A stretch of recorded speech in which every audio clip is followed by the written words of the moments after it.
All right. Hey, Hey, what's everybody. up? Hey there.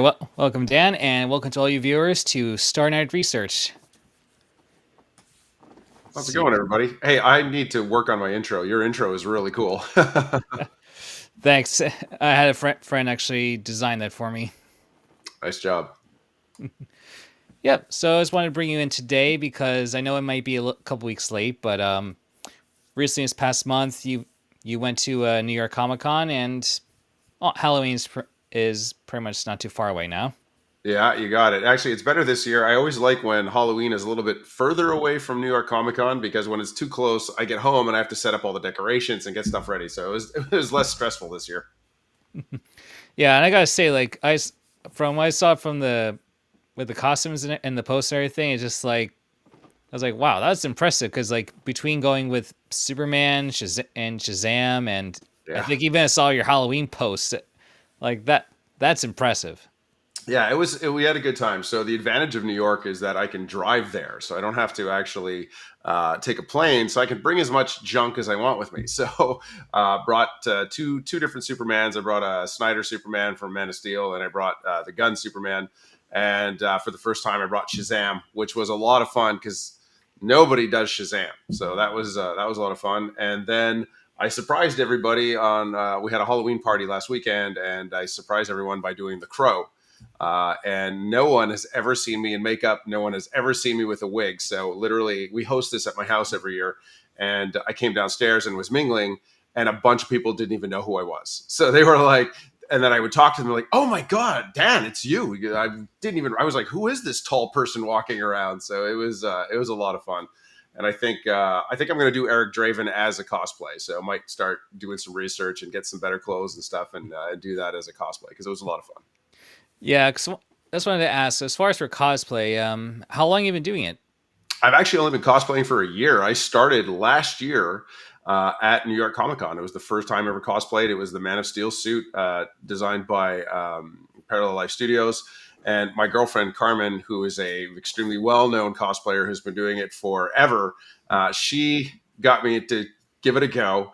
And through her connections, I met Parallel Life, and that's how we made it happen. So really, last year was the first time. I'm more of a collector, as you can see behind me. I've been collecting since the '90s, but cosplay is something new. I always wanted to do it, but I didn't want to do it with something that didn't look really good. I guess I'm very picky. I'm very anal about how things need to look. So I wanted it to look movie accurate, I guess. And once I got that and I had the connection to it, I was like, all right, it's time. Let's give it a try. Yeah, because that's I feel like there's different levels with cosplay, and I feel like that's important because if you're going to be a character, then you gotta really commit to it. And I feel like for someone like Superman or Shazam, like there's definitely gotta like have the right build for it, you know? Sure. Yeah. I mean, listen, anybody can play a superhero. I mean, if you don't look like Superman, you can still be Superman. You know, it's more of an attitude than anything else, and having fun and being kind to people. You know, having a good time, hanging out with the other DC cosplayers or just cosplayers in general, and just have fun. I mean, you don't have to look like Superman to cosplay Superman. I just happen to be tall and work out and all that sort of thing. But it's still it's a lot of fun, and I'm sure I'm going to cosplay things where my build doesn't match at all. So it's all right. I have a good time, but I did want the suit to look good on me. That was that was something that was pretty important, and I wanted it to be as accurate as possible. So the suit that I have that's built by Parallel Life Studios, they build it the same way that Henry's suit is. So it's actually got a undersuit, a chrome undersuit that you wear, and then you put the suit on top of it. You put the actual Superman suit over it, and the material stretches enough that it becomes semi-transparent, and you get that shiny muscle look exactly like he has in the movie. And it's because he had a chrome undersuit, so that was important. I wanted it to look, dead on. Even the shoes, which is a little known fact, but the shoes that Henry wears, the brand name of the shoes is Clark's. So they're Clark's shoes, which is awesome. And so I Huh. got the shoes and everything. So yeah, it was a lot of fun. Wearing the Superman suit has led to many great opportunities, meet a lot of amazing people, do a lot of amazing things. It's pretty cool. Yeah, although I gotta say for the color, the choice of colors they put in, it makes me think of either between Dawn of Justice and Justice League, because people have told me that there are differences between the how the suits been made in those movies. Yeah, Dawn of Justice is actually a little bit brighter. It's not. It's the Man of Steel suit is actually a little is not.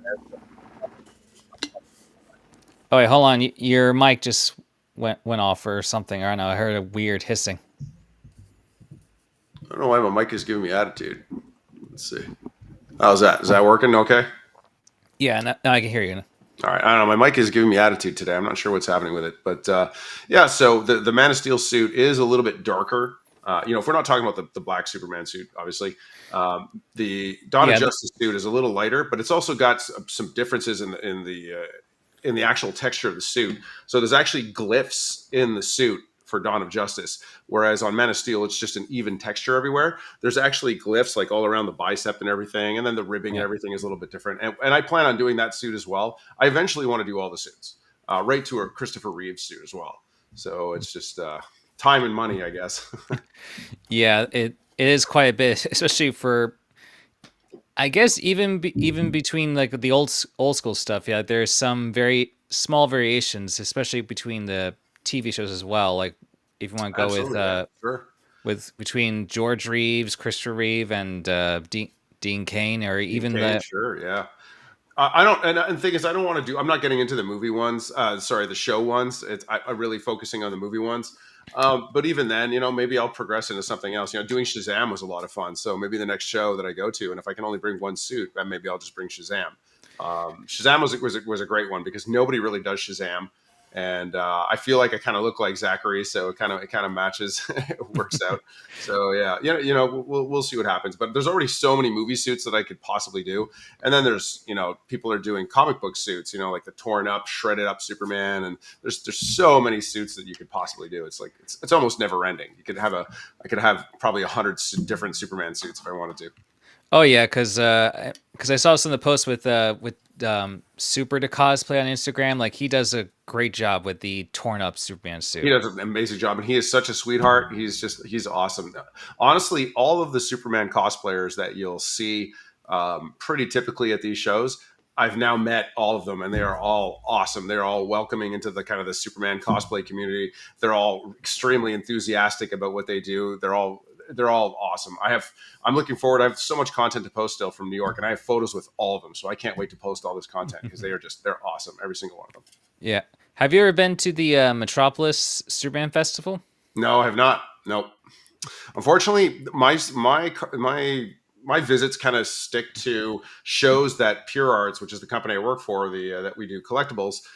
I sort of stick to the shows that we attend with our booth because already I do a lot of shows. So I do 8 shows a year at least with Pure Arts. And then I do some side things as well, side projects. I'm traveling to Toronto and LA to do different things. So it's a lot of travel. So it's hard for me to squeeze in extra shows in there in between all that.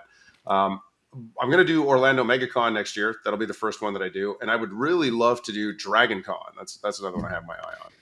Yeah, that's a really big one because I've been there once, and that is probably the biggest widespread convention I've been to so far because that's across 5 hotel buildings. Yeah, it's a beast. Yeah, I'm, Yeah. I'm told it's enormous. So we'll see how it goes. We did a couple of new shows this year. Dallas, we did Dallas Fan Expo for the first time this past year, which was awesome. I'm trying to think what other new shows we did. I think that might be one of the new ones. We stopped doing a few other shows that weren't as good. Dallas was phenomenal. New York was absolutely amazing. I got to meet Post Malone, which was a huge deal for me. So that was Wow. awesome. Yeah, that was really really cool. I met some other great people. I got some stuff signed. Met Ronda Rousey, which was really cool. I'm a big UFC fan, a huge fan of hers. So yeah, it was cool. It's hard when you're running a booth to actually go around and do the other activities. So I can't do too much, especially in cosplay. You want to go out and take photos and do photo ops and do the meetups and things like that. But when you're working a booth at the same time, it's really really hard to get all that done. So usually there's like one day where I'll say, okay, today, guys, just be ready. I won't be around the booth too much because I'm doing all this stuff, which was Friday at New York Comic Con for me. And then the rest of the days, I try and be around as much as I can. Yeah. So when you're working on the booths, are you still in costume or just as Absolutely. yourself? Yeah. I didn't dress up Thursday. So Thursday was the first opening day. So That's usually the day where you have to work out kinks. Maybe some statues are broken that need to be fixed. There's some electrical things not working, whatever. So Thursday I won't cosplay because you got to bend down and you're on your knees fixing things and digging around through cabinets and opening boxes. So you don't want to be doing that in cosplay. So Friday, Saturday, Sunday I cosplayed, and then Sunday at the end of the day changed out and then went ahead and tore down the booth. Gotcha. So with Pure Arts, is it just like where you're in costume, like where you showcasing all kinds of like collectibles and stuff, or more like or something else? Yeah, that's it. So we specialize in collectibles. So we do collectibles anywhere from little tiny chibi size PVC figures right up until, half scale prestige resin and silicone statues. So we really do everything and anything in collectibles. So I'm there. I'm the director of e-commerce for Pure Arts, but I'm also a huge collector. So I go out there and I just talk to our fans, talk to collectors, anybody that wants to come by. Sometimes we even have, celebrities come by and come and say hello that we don't recognize right away. And we're like, oh, wait a minute, I know who you are, and stuff like that. Like we had at Dallas was really cool. There was a gentleman that came by in a full beard who doesn't normally have a beard. And I said, I'm like, I recognize this guy. I'm like, I know him from somewhere. And it turns out it was James O'Barr, the creator of The Crow. So my daughter, who was at the show with me, I guess she read his name tag and was like, Dad, that's James O'Barr. I'm like, what? He doesn't have a beard. And so I went over and spoke to him, and sure enough, yeah. So it was really cool. We've met some other celebs that have passed by. Yeah, so just there to talk about collectibles, sell collectibles, trade collectibles, buy collectibles, anything in the collectibles world. I love it. If he's a guest in our con, you should definitely wear your crow costume. I'm gonna do the crow costume for sure. Yeah, I wish. Yeah, he wasn't in New York, but I mean, I don't have it yet, so it doesn't matter. But he does have a schedule. There's it's like a booking page that I found for James that he shows what shows he's going to. So I'm gonna try and keep an eye out for one. Maybe we'll run into each other again. Nice. So he might just turn around and go, "Oh, geez, here comes another one." I don't know. We'll see. yeah, I mean, I'm probably sure he's seen a handful of those cosplays. Yeah, I mean, I haven't seen a good crow cosplay at a show in a while. I mean, it's a pretty old show. It's an old movie, so maybe people don't do it too much anymore. I mean, I don't see any Shazams either. So, but yeah, I think I've seen maybe one or two, but I know I've seen one of the very like retro classic from the comics look with the short yeah, cape. with the short, yeah. So we'll see. I mean, like I said, I haven't seen anybody do Shazam in a while. I mean, New York Comic Con is the pinnacle of cosplay. Like those are the best of the best. I would say even better than San Diego. Um, which for a lot of reasons makes sense, right? San Diego is so insanely busy and there's so much going on. It's not the best show to go in a cosplay because it's just too nuts. It's also extremely hot. it's rough. So New York is the best. So I was surprised I didn't see any other Shazams there. And I did run into someone cosplaying Billy Batson on the last day. She was actually leaving the show and our booth happened to be right near the exit. And as she came by, she just screamed. I'm like, oh my God, Shazam. And so that was a really, really cool and fortunate meetup. We did some photos together and a little video. So it was a lot of fun. Yeah, I saw that post. That was really great. And yeah, that's what I wonder. If would you ever do like the first movie suit, or are you just gonna stick with the second version?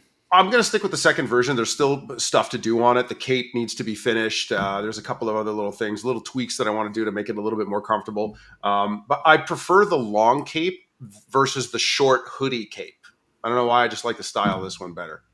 So I'll probably stick with this one for a while. Then maybe once it starts wearing down or something, maybe I'll switch. I tend to try and keep the same suit going for a while. So Yeah, it's just when I first saw in the movie, I was like, I liked it, but it's just the padding was just a little bit too much, in my opinion. For yeah, he's got a lot of padding on that one. So I have a tiny bit of padding on my gun suit. So the gun suit, I've got it.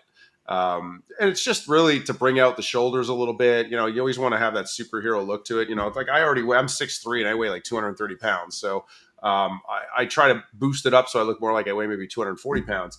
The Cavill suit, because of the chrome padding, makes it look even bigger. So I actually use that underneath I'll use that under the Shazam suit because Shazam is just he's like very puffy. I don't want to go too crazy. I don't want him too big, but yeah, he's got a big undersuit in that movie for sure. Yeah, and yeah, but still, I do like the second movie better, where there's no hoodie. Like I Yeah. never understood why the hoodie, but I mean that was a New 52 thing. I'm wondering, yeah, or it's like it's an ode to like the fact that he's a teenager and teenagers all wear hoodies. I guess I'm not sure where we were going with that, but yeah, I definitely like the new suit, the second suit better for sure. Yeah, no idea. But I mean, what's your favorite cosplay so far since you've started? Man of Steel for sure. The very first one, Man of Steel, is my favorite. It does get the most attention. I find it looks the coolest on photos and videos. It's just a beautiful, beautiful suit. I love the detailing on it. It's just a phenomenal suit. I don't know. I just love it so much. And Henry Cavill's Man of Steel is my favorite Superman. So I guess that's also why, for me, I've had this conversation so many times is who's your Superman, and because I don't say Reeve, I get a lot of trouble for this, and I'm like, no. So Reeve is the quintessential Superman. There's no question there. But my favorite Superman to watch would be Henry, and I say the same thing when it comes to James Bond. Sean Connery to me is the quintessential James Bond. He's James Bond, but I love to watch Daniel Craig as James Bond. He's my favorite James Bond to watch, if that makes any sense. Yeah, no, because like I mean, I wouldn't say I'm the biggest Reeve fan either, but yeah, because I can respect that. Yeah, he is Superman because he is like basically the gold standard, and there are some things I do like Cavill. It's just I lately come to it's more about with the direction they were going for with. Right, exactly, and that's a whole other thing. The other thing too that I really liked was the direction of the Reeves Superman.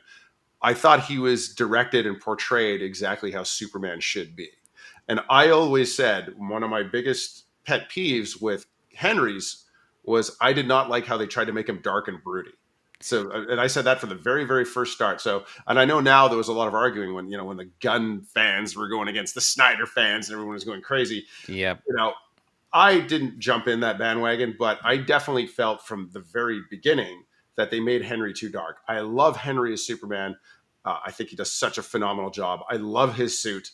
I just didn't like how Snyder tried to make him dark and brooding, and that's why I'm not like a cult Snyder fanatic. I love the world he built, but I wasn't married to his portrayal of Superman either. And then if we switch over to Gunn, you know, I thought David did a phenomenal job portraying Superman. To me, he was Superman. He had the right attitude. He had the right, the cadence. I thought he was phenomenal. But again, I didn't like the way Gunn's world was built around him. I thought he was way, way underpowered throughout the entire movie. We literally start the movie with him getting his butt whooped, and it's an hour and 10 minutes of him getting his butt whooped over and over again by everybody in the movie. And then finally he starts Supermaning, I guess. So yeah, I really love the actors' portrayals, but I still think the original Reeve Superman had the best world and best direction built around him, in my opinion, anyway. And I mean, there's millions of opinions on this out there, but that's just mine. Yeah, no worries. Because like a couple years ago, I did a list of best Superman actors, and guess, and funny enough, Henry Cavill he got to second place. So who was number one? Who was your number one spot? Who do you think? Well, Well, I'm assuming it's Chris. yes. Although for that one, I did a more of a community vote thing, not just my opinions. Yeah, I think, and that makes sense. Reeve should win. I mean, Reeve should win. Who was the best Superman? But again, like my favorite one to watch would be Henry. It's just the most action, the most intense. I just love the way he portrays the role. I'm a big fan of Henry Cavill, so can't Yeah, go wrong. now people are thinking maybe he should be the next Batman for James Gunn. Maybe I like the idea of Alan Richardson. I I like suppose, I like the but idea of him. I like a big Jack Batman would be cool. I was very happy with Ben Affleck. I thought he did a great job. I had no problem with Ben. Good old Batfleck. I've never really had a problem.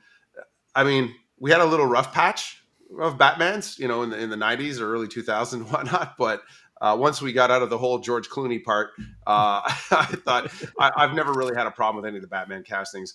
Not a huge fan of Robert's version. Again, not that it's him in particular. I just not. It's not a Batman story. I felt, and I don't want to get myself in a corner. I don't want to get flamed for this, but I felt like his Batman wasn't a Batman movie. It was a crime detective movie.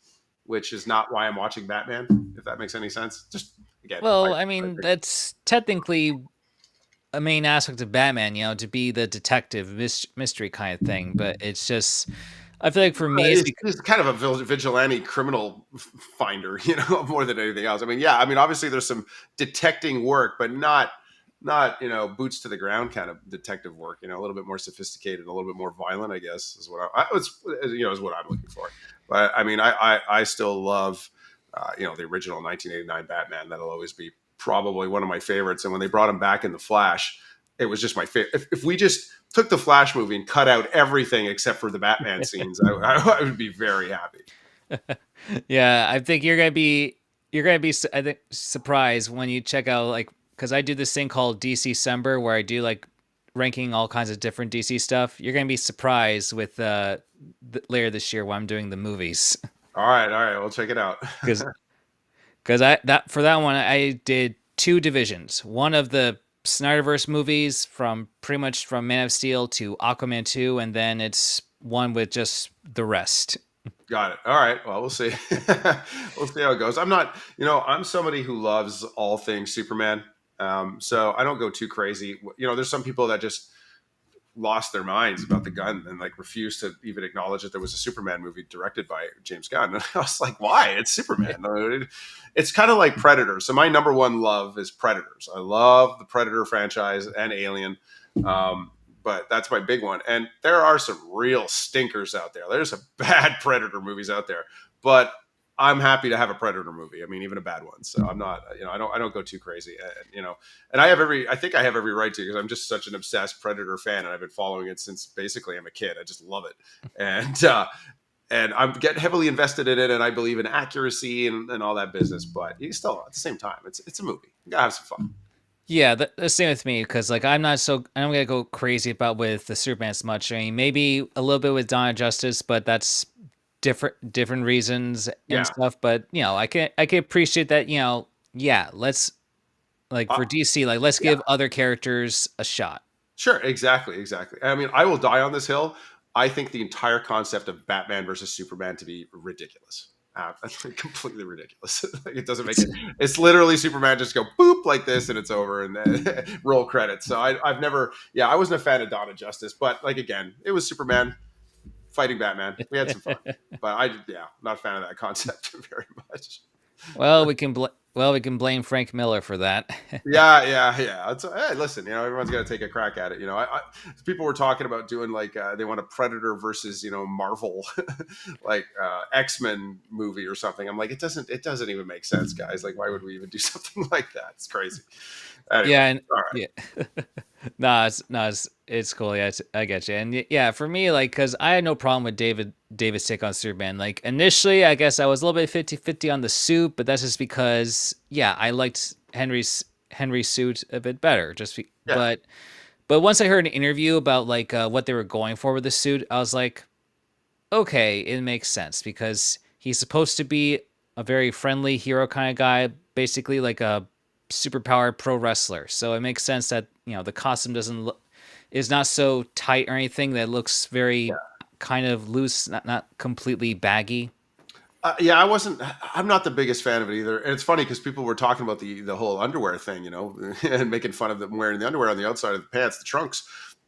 I didn't have a problem with the trunks. I thought it was fine. It was not my problem. My issue with the suit is I felt like they made it look too much like a tactical Captain America suit. It looked like Captain America's suit, just with different colors. Like, it was very, kind of like a tactical looking thing. And I really preferred the more streamlined, skin tight suit. It almost looked like it looked like an alien suit that Henry was wearing, whereas this just looked like some kind of tactical suit that was made on Earth. So I guess that was more my thing. But I didn't get people harping on the trunks, because superhero trunks have been in the business forever. I mean, it's not like something new and shocking. So I didn't really get the hate with that. And even on some of my content that I post where I'm wearing that suit, I got people saying, "Oh, here comes Captain Underpants" and stuff like that. I'm like, I don't get the hate. It's so weird, but whatever. If you look at the suit without the trunks, it does look really strange, because I mean, I could wear mine with no trunks. It doesn't work. It doesn't work at all. Yeah. It works on Henry's, because I think it's because the way the belt buckle is streamed and the lines all come around it and stuff, it kind of breaks up the monotony of the center of the suit.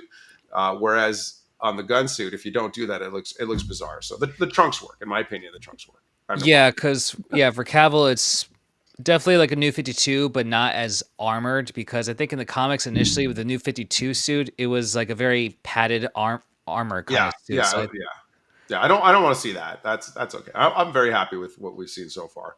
And like I said, I have no problem. The gun for me, I would be okay. There's so many problems I personally found with the new movie, but I'd be willing to overlook everything if it weren't for the fact that he seems so deliriously underpowered. That's just, it made no sense to me at all. I sat there watching the movie going like, does he start winning at any point in this movie? Like, it's literally starts off with him getting beaten up and bloody, and I was like, let's get it going. And that's just, like I ye- said, that's just my opinion. That's how I envision Superman, and it's not him getting smoked for an hour and a half or whatever. yeah, I guess I feel like they were taking like some inspiration from between Superman the Animated Series and Justice League, where Superman was a little bit depowered, but just to make sure there'd be more of a story, just because I guess normally, just be bloop and just Yeah, yeah, problem solved. but we've shown in the past that we can create antagonists for Superman that match his power. Like it can be done, and still get a sense that he's got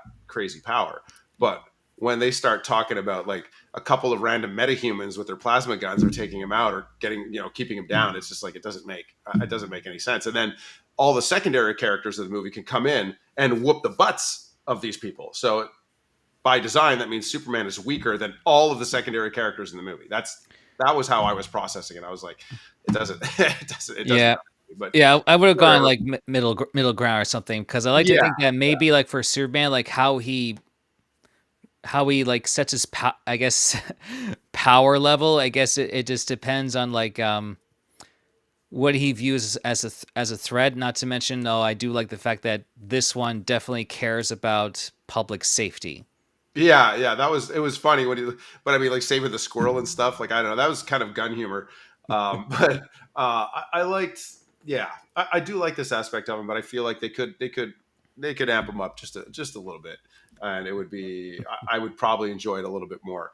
Um, yeah, I also thought the whole thing with the Justice Gang was a bit strange. Like it started getting convoluted. It was funny to have them as characters. I did enjoy what they were bringing to the screen, I suppose, but it just seemed really unnecessary to the movie. But again, I think the movie starts off by explaining that Superman's been around for 3 years now, and up until now, he's never lost, a battle. So Mhm. I would like a movie maybe about those prior 3 years would be great, where I get to see him winning a little bit more. I mean, it might be a Yeah, little boring, the- but yeah, that was, and there was like a lot of things that seemed strange. Like, why does his, spoiler alert, mute yourself if you haven't seen the Superman movie yet, but the whole clone concept. There's a few things that I don't like in movies. There's tropes in movies that I do not like, and two of the big ones are trying to explain things away by having a clone, which they did. So, and why does this clone have different color hair and look strange? And that was a whole other story. So, the cloning, and I hate anything multiverse, multidimensional, blah blah. And they did it again in this movie too. So, two of the things that I don't really like for late that I think is lazy writing, they actually had in this movie. So I was like, which I didn't know about. Obviously, nobody did. I didn't know that there would be a clone in it. They kept that pretty well tight-lipped, and I didn't know about some multi-dimension portal type plot, which they also had, which they could undo apparently with the click of a button. Yeah, it was.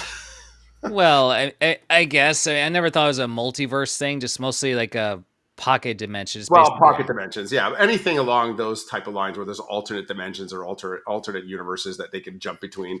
Uh, I find that's just an easy way to explain things that they don't want to have to explain, if that makes any sense. no. I get you. I was expecting a clone exactly because, funny enough, since Ultraman is supposed to be the basically evil Superman from a different Earth, but Yes, yeah, instead they mix in the name wise, but with one version of Bizarro, I think. Because yeah. I think at one point it was like Bizarro was like a failed cloning attempt of Of Superman. Superman, yeah. Well, anyway, like I said, I still loved. I don't want to just be harping on the movie. I think David did a phenomenal job. I love the way David portrayed Superman. To me, he was perfect. He was perfect as Superman. I see him as Superman. He's got the look. He talks the way he does. He acts the way he does. He moves the way he does. That top marks, 10 on 10 for David's performance as Superman. Thought it was great. Yeah, yeah, I agree because I feel like with me with anything forward with Batman Superman, it's going to be tough when there's years upon years of all kinds of movies, shows, etc. There's no way you can make everybody happy. It's the same thing with movies as it is in the collectibles world.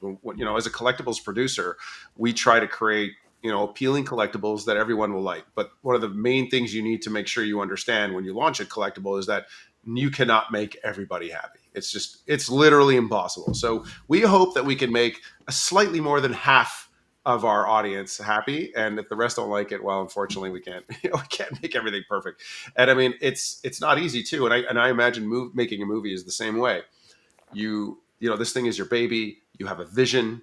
It's something that you worked on with tons and tons of people. You've had all kinds of eyes on this thing, and you think it's just the best thing you've ever seen. And then you go and put it out, and people still find ways to poop on it. And you're like, how this thing is so good? How's that possible? And it's literally the same way with collectibles.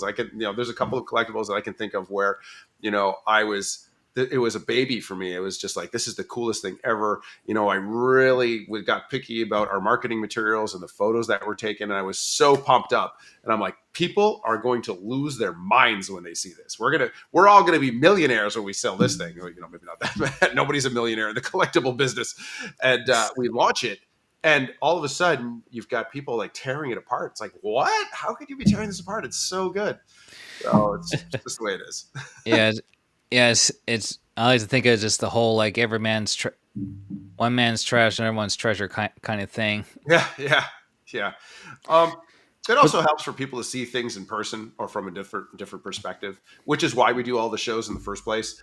I've had a lot of people come and look at a collectible, the physical prototype or a production piece, and be like, "Whoa, okay, this thing is way better than I thought it was in person. This is way better than the photos." And they're like, "Yeah, okay, no, I'm buying this." A great example: we had a T1000 piece. So it's Robert Patrick's character, the T1000 from Terminator 2, and we did an art mask. So we're very well known for our art mask format. Where when we first launched it, it didn't do that great. It didn't do that great. The feedback was not like phenomenal. Obviously some people were excited, but not as much as we would have liked. And then people started getting it. The production piece came out like a year later, and people started seeing it. They started seeing unboxings. They started seeing it at shows, and they were like, "Whoa, this thing is really actually very cool." And then fast forward a year after that, and half of like the painted deluxe version of it is sold out. Can't even buy it anymore. So it's just the way it is. Sometimes it's just you got to look at things from a different perspective, or sometimes you got to wait a little while. There's movies out there that failed miserably at the box office and then turned around and ended up getting a cult following. So you never know. You never know. that's true. So I guess with the collectibles, like, do you get to see like how some of them are made with what you're trying to sell at your booths? Well, so we are the manufacturer. So Pure Arts is the manufacturer. So we design, manufacture, and distribute all of our collectibles. So we absolutely get to see it because we're also one of the only collectibles companies out there that we run our own manufacturing facility. So we don't third party it out to other companies. We do it ourselves. So I get photos all the time of the production process.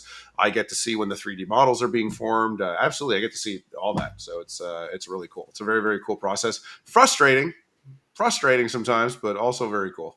Oh, okay. That was gonna be the next question. And if you just outsource to like some other company or person, because like it's amazing what people can do nowadays, where they make videos either making it or because I've seen videos where they would compare like similar figures, but like if there's some minor differences between the developer. Sure, of course. So we don't really third party out stuff, but what we will do, as our manufacturer, we'll sometimes bring other teams on board to help us achieve something that we need to accomplish. So I'll use the T1000 again as an example. The T1000 has electroplated chrome on it because it's the liquid metal effect. So there's actually one where the entire thing is just liquid metal. And so in order to get that real chrome look, we didn't want to paint it. So painting chrome never looks that great. There are processes where you can do it, but it's very expensive and it kind of gets rubbed out and it can get worn pretty quick. So we wanted real chrome, just like you would on a Hmm. car. So we don't do that at our factory because it's just not something that we consistently have to do. So we brought on another company to come and work with our team to do the electroplating. So that's how that would work. Huh. So but we never just send something out and be like, here, take care of this. We'll bring them to us and say, hey, listen, we need your help. Can you help us, do this particular thing?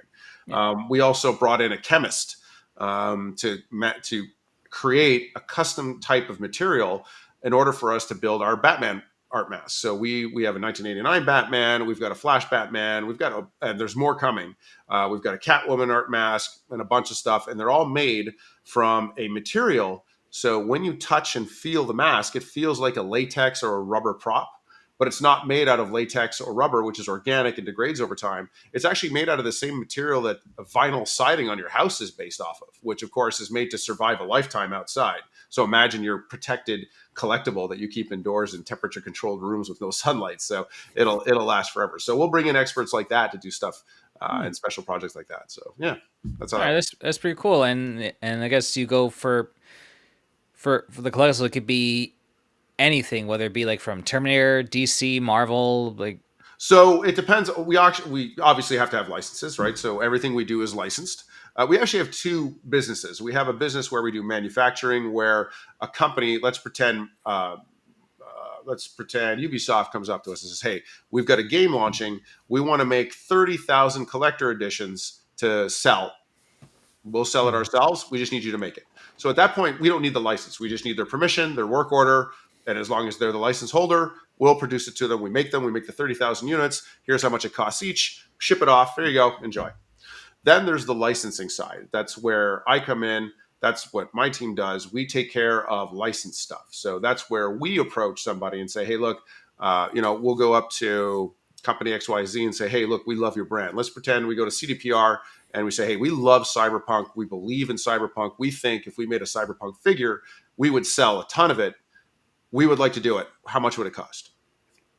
So we set up that deal, and in that deal, we take on the risk, right? Because we're developing it, we have to sell it, we have to do everything, and then we go ahead and launch it, sell it direct to consumers. So that's how that would work. So it has to be licensed. Unfortunately, we do not have the Disney license, so that eliminates all the fun stuff that I love.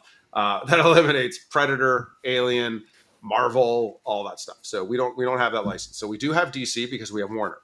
So we have DC. That's why we've got DC stuff. We work with Studio Canal. That's why we have Terminator stuff. In fact, we have a new. It's going to be announced tomorrow. We have a new Terminator piece being launched next week. So tomorrow is the teaser, and then the following Thursday is the launch. So really excited about that because it's something I've been waiting to launch for a super long time. So I'm very excited about that. Okay, that's pretty cool. Because I wasn't sure how you go about it with building the merchandise. Is based on like with clients or your own plans of what to do to to Sure. make money and stuff. Well, so it all starts off with an idea concept, right? So we'll say, okay, and it can come from different places. It could be, well, basically polled the audience. We got a ton of feedback from our customers saying, hey, it would be cool if we could do this. So we do have a Facebook group. We have the Pure Arts Collectors group on Facebook. It's a private group that anybody can join. And on there, sometimes somebody will say, hey, wouldn't it be cool if Pure Arts did this? And tons of people will jump on and be like, oh my gosh, yes, we would love this, do. And if that happens, we do notice. So I'm on there quite a bit. And I will say, I'll take that and I'll put together a package for the production team and send it off and say, hey, here's an idea. This is why I think this would do great. And we'll send that to the production team. Then the production team will look at it. The owner will look at it, see if this is something we want to do. So anybody in the company can do that. You can submit an idea. Okay. Sometimes the production people themselves will get an idea. Sometimes it's just a key meeting that we had with a company. A good example. We had a meeting with John Wick, so we could have done something with John Wick. Unfortunately, it didn't work out, but it's something that we could have done. So from there, we say, okay, now we're gonna put together a concept. So we have an artist that will put together a concept, and the concept will then go to the licensor, and we say, hey guys, we're thinking of doing this now. The actual design itself could be either something our designer came up with. It could have been something that was in the boss's head, or whoever proposed it said, hey, this is from a key scene in a movie. We should do this pose. Or the licensor say, yes, you know what, we love it, we love your idea, we would love you to make a licensed piece of this. However, we want it to be this character, this pose. So they could dictate that and make that a condition. In order to get approved to build that statue, it needs to be this guy, this pose. That's also a possibility. And then we move forward from there. So from there, we go ahead and work on a 3D design, submit that for approval. Once that's approved, build out a prototype. And then from there, get the prototype approved. And then once we have the prototype approved, then it goes off for photography, marketing, and all the rest of the process. We determine what's the edition size, the MSRP. We have to look at costs, and that's it. So, and that process from when we start thinking about it to when we actually go ahead and launch as a pre-order, that process could be anywhere from a year to 6 years or more. So Wow. it really depends. Michael Jackson, we did an incredible Michael Jackson Smooth Criminal statue. It's a 1/3 scale Michael Jackson where he's got the whole criminal outfit with the jukebox. I'm just looking over here because I've got it next to me, and he's doing the lean. And I think the total production time, the pre-production planning and time on that was at least 6 years, if not more. It took a very long time. Working with the Michael Jackson estate is a very prestigious brand. Everything has to be perfect, very high quality, and true to the Michael Jackson brand. So especially his likeness. So it was very intense. And other projects we could bang them out in 6 months. So it really depends. Wow, that's just crazy. But yeah, I guess it's no different than with some movies where like it could Sure. between sequels it could take years for it to develop. Absolutely. And you could go back to the starting board a few times. Sometimes it could be a changing of hands of the license or who manages the license, and they want something different. You never know.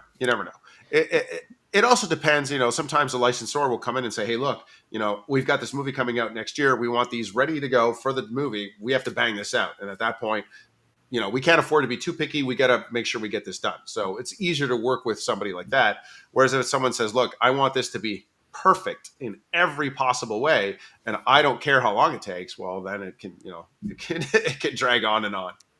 Yeah, I know what you mean, because sometimes I like to work with these different Superman cosplayers because I feel like with some of the costumes they pick, there's like certain styles I feel like that matches certain comic book covers or certain poses. Yeah.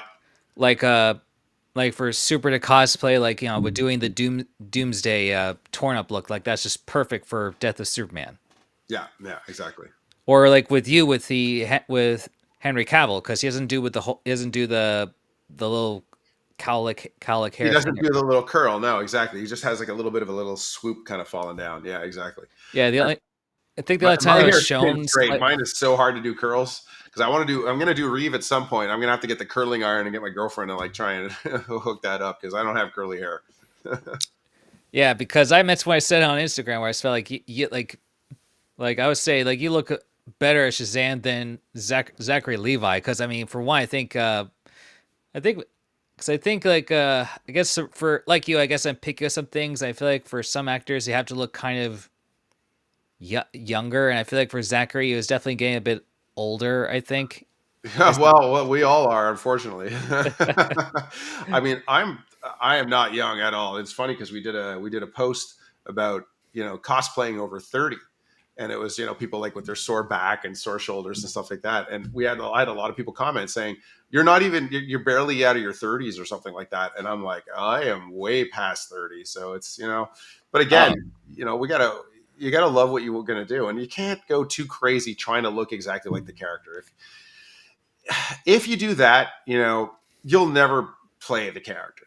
You'll never get your opportunity to wear the Superman, the Superman suit or the Shazam suit or whatever it is that you want to do. At some point you got to say, okay, look, I'm not the twin of this person. It's just the way it is. I'm gonna wear it. Yeah. And I'm trying to take advantage of it before I get too old. Like I'm pretty sure I'm older than Zachary for sure. I pretty much guarantee I'm older than him. Oh, I was gonna say because you don't look over like past 30. I was gonna say like maybe like 30, 32, 34, Oh, maybe. you're off by like 18 years. Really? Yeah, I'm 40. I turned 49 this past September. So yeah, I'm. Holy. Yeah. So Okay, wow. we're Yeah, fighting the age. Yeah. I was Okay, gonna we have say. bags going on under here. Okay, wow. Because Zachary, he's 45 years old now. There you go. So I'm older than Zachary. So, but I try to take good care of my face. So, at one point it's like, look, I mean, obviously, I don't think I'm going to wear the Superman outfit when I'm in my 70s, but we'll find some other things to do. But there's always Kingdom Come Superman, right? He's got some grays, so we could work with that, and we'll figure it out. But for now, listen, I'm having a good time Yeah. doing whatever I can. I definitely looking forward to doing the Crow. I was curious to see how the Crow would work out, and just from the reaction of people at the Halloween party, I was like, okay, I'm doing this cosplay. So I already started shopping around for like the real pants and the jacket and all that sort of thing. So, but definitely there's more Superman in store, and I am looking at doing my first Marvel cosplay. I want to do Captain America, so I'm hoping I can do that for MegaCon. See how it goes. Okay. Which version? Endgame. Yeah, I could see it is I because like I like Endgame, like because Infinity, it's too dark, it's too colorless. So I like Infinity. Endgame for me has like the perfect blend of tactical, kind of dark, but also some color. If that makes sense. yeah. Plus, even like think the texture, Yes, it looks very much like the comics. I think. yeah, because it has like the scales. Yeah, so I'm looking forward to that. Yeah. Plus, I think at that point, like his hair wasn't so blonde. I don't think. No, exactly. It started darkening as we progressed, and I've done. I had blonde streaks, but I took them out because I was doing so much Superman stuff. It was a pain in the butt because I would have to spray it. But it was great because I did do a cosplay of Vision from WandaVision, where he's the magician, and he has blonde hair, so it worked out pretty good. At least I had the streaks there, and I added a little bit more blonde highlights to it. Yeah, we had a good time with that, and I would love to do maybe for New York. I might do Ultron Vision. Maybe I'm gonna try. It's a Oh, that. very very intense suit. It's full makeup, facial prosthetics. That's a tough one. Like that's a big deal. It's probably I would say 2 or 3 hours just to prep that suit. So we'll see. Wow, that's crazy. I mean, besides Catman, like I'd be curious if you could pull off maybe Punisher. I would like to do a pun. I used to love doing Punisher. Maybe Punisher. It's a good one. We'll see. And again, I always love stuff where it's brown hair, brown eyes because I don't have to wear contacts. And I don't have to wear any crazy wigs or anything. Yeah. So we'll see. Punisher might be interesting. Like John's version, Yeah, I would say like yeah, somewhere between I guess John's version and maybe like the standard classic. the standard classic. Yeah, yeah. We'll Because I see. mean, because I say you, because I'm not, because I say you're probably like taller than John. I would say, Oh, right? definitely taller than John. Yeah, I'm 6'3", so I'm taller than him. I think I'm more the Yes. size of what's his name? The other Punisher. I forgot his name right now. Hang on. Thomas Jane. Yes, yeah. Let's see. How tall is Thomas Jane? Let me see. Do we have stats on him? I don't think He he's. is. I don't think he's that tall. He's 1.8 meters. Whatever that works. Thomas Jane height in feet. He is. Oh, he's 5'11". Okay, so he's under 6 feet. Okay, yeah, because so far with the live action actors, I've never seen anyone that was like too tall for. They don't. Yeah, they generally don't like people tall unless it's like a specific role thing, like Superman. Yeah, either Superman or Thor, since it's been mostly Chris Hemsworth. Yeah, yeah. But actually, I think John and Thomas are the same height. I think they're actually both the same height. Yeah, they are. They're the same height. So I'd be like 4 inches taller than that. But it'd be cool. I mean, listen. I mean, for the Crow, I think one of the things that makes the Crow cosplay look cool is that I'm definitely taller than Brandon Lee. I like make a pretty big Crow, like so. I think that kind of makes it work too. Plus, I have the combat boots, so I'm probably like 6'4" in the combat boots. So it's. I think any character that you take, if you supersize it a bit, it makes it even more a little more intimidating, I guess. Yeah, because it's funny that you mentioned with Alan Ritchson for Batman because people love the fact that he got to be that he's Reacher on Prime, and because Thank God to no more Tom Cruise. Gosh. yeah, So I was a huge fan of the Reacher novels when I was younger. I love the Reacher novels. I've read tons of them. And when they announced the movie, I was very pumped. And then they announced Tom Cruise. And I'm like, Tom Cruise is not 6'8". That doesn't make any sense whatsoever. What are you gonna do? So yeah, I think he's phenomenal. He's perfect as Reacher. Love him. Yeah, which is funny because he's not exactly 6'5", but like No, that's but he's still a big dude. At least he's not small. That's for sure. yeah. It's just I guess I mean I think after a recent talk with James Gunn, it seems like it's not going to be Alan though. Unfortunately for Batman, It won't be. It won't be. yeah. Which I mean, honestly, I could see him either more as like maybe a younger Wildcat, just because he has a more Yeah. like a big heavyweight boxer kind of physique. Yeah, yeah. Well, I mean, I've got a little bit of insider info sometimes on certain licenses and things, and my understanding is that Gunn doesn't doesn't think he would be right for Batman. Let's put it that way. Yeah. Plus, he's already done a lot for DC. Yeah. Well, listen, I'm good with whatever he does. All his projects seem just awesome, so I'm all good with it. And then we had him and Henry in that war movie, which was really cool. I enjoyed that Ungentlemanly Warfare. Oh That was yeah, that was great. I don't know if you see that movie. It's pretty good. I have not yet, but I'll definitely gotta take a look It's at it. great. It's quite funny, and it's funny because Alan is like he's like a Swedish soldier, but he's like crazy. But he has this crazy like Swedish accent with like a higher pitched voice. It's quite funny. Yeah, it's really good. Yeah, that's what I like about with that he's Reacher. That now he has lot more things going on with the acting career. That he's Oh able yeah. to Oh yeah.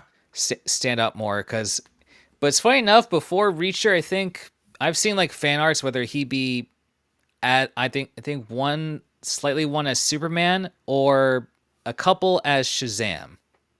Yeah. Oh, I'm sure any jacked version of a superhero they're gonna put him in. Like it kind of all makes sense. It all works. Yeah, But whether he'll Shazam. do it, we'll see. Shazam, I could see work just because Alan, he's very hyper, like he can be like the hyperactive, very like smiley, positive kind of guy. But Since I don't see him as like a kid. You know what I mean? Like acting like a kid. I don't know. It's tough. That's a tough one. I guess it's mostly because of that show, Blue Mountain State. Yeah, yeah, Blue Mountain State. Yeah, I saw. Did you watch Alien Earth? Is that the one with that Alan Tudyk, or is that or It's the one. It's the TV series that came out on FX where they're like basically kids and they're put into adult bodies and then they're breeding aliens and all this. yeah, I So they did the actors that are in that did a great job being adults but portraying childlike behavior. It was actually really really good. It was good, and I thought Zachary did a pretty good job of it too. I don't know. I don't know. I don't see. Alan doing that. I don't know why. He probably can. I mean, he seems to have good range, but who knows? yeah, we'll see. But I guess for with New York Comic Con, like, did you get any did you get any cool merch for like for your own collection? Absolutely, absolutely. I sure did.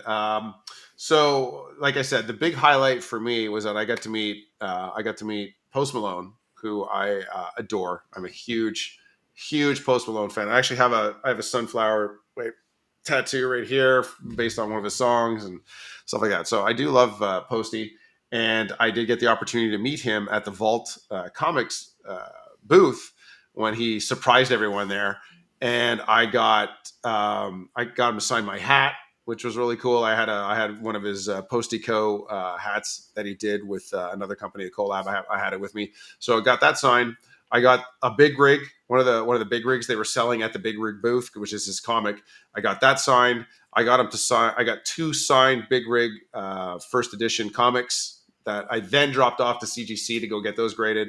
And I also got Post Malone always has his Bud Light, right? He's always drinking his Bud Light. Yep. So he this guys, I'm not crazy, I swear to God. So he finished his Bud Light. He poured the rest of it into his drink, into his cup, and he just put it down. And just as they walked off to go do his panel, and the PR people were still there, and the social media people, a bunch of people left with Post Malone, and the social media person was gathering their stuff. I point to the can, and I'm like, "Hey, what do you guys do with that can?" And she's like, "Oh, somebody's going to probably grab it." I was like, "Yeah, probably," and I grabbed it. So it's actually sitting. Wait, if I point right there, you can kind of see a Bud Light can sitting right at my fingertip. That is the Bud Light can. So that's it. So I brought the can back too. So I have a bunch of Post Malone stuff, and of course I'm waiting for from CGC. Um, I also got a signed book from Rhonda, which is somewhere. I'm not sure where those went. I put away all my books and stuff. So Rhonda Rousey also did a comic book starring herself when she's pregnant. So that was really interesting. And Huh. if you bought the book, you got to do a free meet and greet with Rhonda. Take a picture, get her to autograph, the whole 9 yards for $20. So I was like, wow, can't beat that. So I thought it was really cool. I was very excited to meet her. Oh, and I did meet Posty and Rhonda in full Superman gear, which was also really cool. Post Malone was like, "That is so movie accurate." He was like really impressed. He loved it. So, and of course, he's also a big collector. He actually has a pretty decent sideshow collection. He's big into Lord of the Rings and Magic the Gathering and all that stuff. So he's kind of a nerd too. So he's awesome. Um, I didn't buy any statues this time for once. Oh, he also signed my lanyard. I also got my lanyard signed, which is cool. Gotcha. I didn't pick anything up, but usually I do pick a couple things up. I'm just trying to remember. I really didn't. I'm kind of being very careful about how I curate my collection now because I just have so much stuff. So usually what I'll do is I'll meet vendors there, and if they have something that I want, it's usually not something they have with them, and we'll work out a deal and talk about it kind of after the show. It was because I can't really bring too much back with me, but I didn't really see anything. To be fair, though, at New York Comic Con, I barely got to actually do the show floor. I went to Vault Comics, which was in the same aisle as the Pure Arts booth. We were in 4300. So I was able to go in the back where they were. So I hung out there a little bit. I did a lot of running around doing cosplay photos, but I didn't really get a chance to go and look at booths, which kind of sucked because I just didn't have time. And it is one of the disadvantages of running a booth is that you don't get to see everything. Um, Mm. so I didn't really see any new releases this year that really I was super excited about. Yeah, there isn't too many statue vendors at New York Comic Con anyway. We're pretty much actually the only one. San Diego's got a few more. San Diego's got Hollywood Collectibles group is there, and who else was there? I'm trying to remember right now. PCS was there.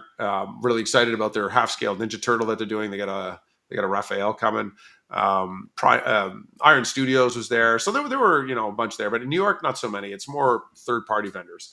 I thought there was a lot of cool vintage toy people that were there. I saw a lot of G1 Transformers and stuff like that this time. I do keep an eye out for G1 Transformers every once in a while. Right behind me, you can't see. Yeah, well, I've got some Superman stuff behind me, but like Yeah. underneath, I have some G1 Transformers in there. I've got like my Omega Supreme and some other stuff. So yeah, Hmm. that's pretty much it. I didn't do too much shopping this time. I was a good boy. Yeah, I was gonna say because it's gotta be tough with running a booth and trying to figure out you can either see whatever's going on or get stuff. Yeah, it's tough. Yeah, like you never have time to go do panels and things like that. Because when you go to a panel, you have to get in the line for the panel and wait around. And Hmm. I very rarely get to do star signatures or meet celebs. Most of the celebs that I've met, it's because we've done work with their studio, we've done stuff with their movie, things like that. So it's kind of an in. But like, I don't have time to go wait 3 hours in a line to go and meet celebs. So there's some celebs that I don't get to meet. I've definitely met, a few over the years, but not as many as I'd like. I just because you just don't have the time. But I've met, especially this past year, I've met quite a few, which was cool.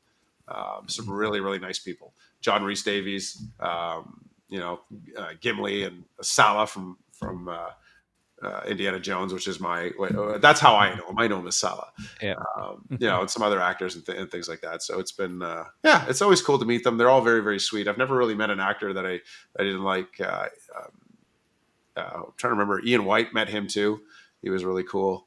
Mm. Yeah. So anyway, I got to meet some people, but yeah, not as much as you can. When you run a booth, you don't get to do all the fun stuff. Yeah, I would say for DragonCon, like if you want to get any merchandise, definitely do not get a booth because Yeah. the hard part is that while there are 5 hotels that have different things, there are other buildings that contribute for DragonCon in a separate building for when it comes to merch, like a whole building just for like any kind, anything you could think of. Wow, that's crazy. Well, we'll see. It's just, And so yeah. A I lot don't of think I'm going walking. to do a booth for Dragon Con. I'd like to visit it as a cosplayer and just go have fun. But we'll see. Like I said, it's not always easy. I do a lot of travel, so Yeah, I can see. Like, I mean, so you go like at least to 8 cons a year. I do 8 conventions and then I do other stuff. So, for example, I leave on Sunday. I'm going to LA on Sunday for Predator Badlands. I'm going to go. I'm attending the premiere in LA, so looking forward to that. And then I come back, and then a week later, I'm off to Singapore. So it's yeah, it's Wow. it's a Okay. crazy schedule. Yeah, I do a lot of miles, a lot of miles. Yeah, I was gonna say yeah because I think you would definitely would love the Superman Festival in Metropolis, Illinois. And this is and it's in what month? Please don't be Um, July. no, it's not July. No, it's in June. It's in June. Okay, so that's not too bad. There's not too many shows in June.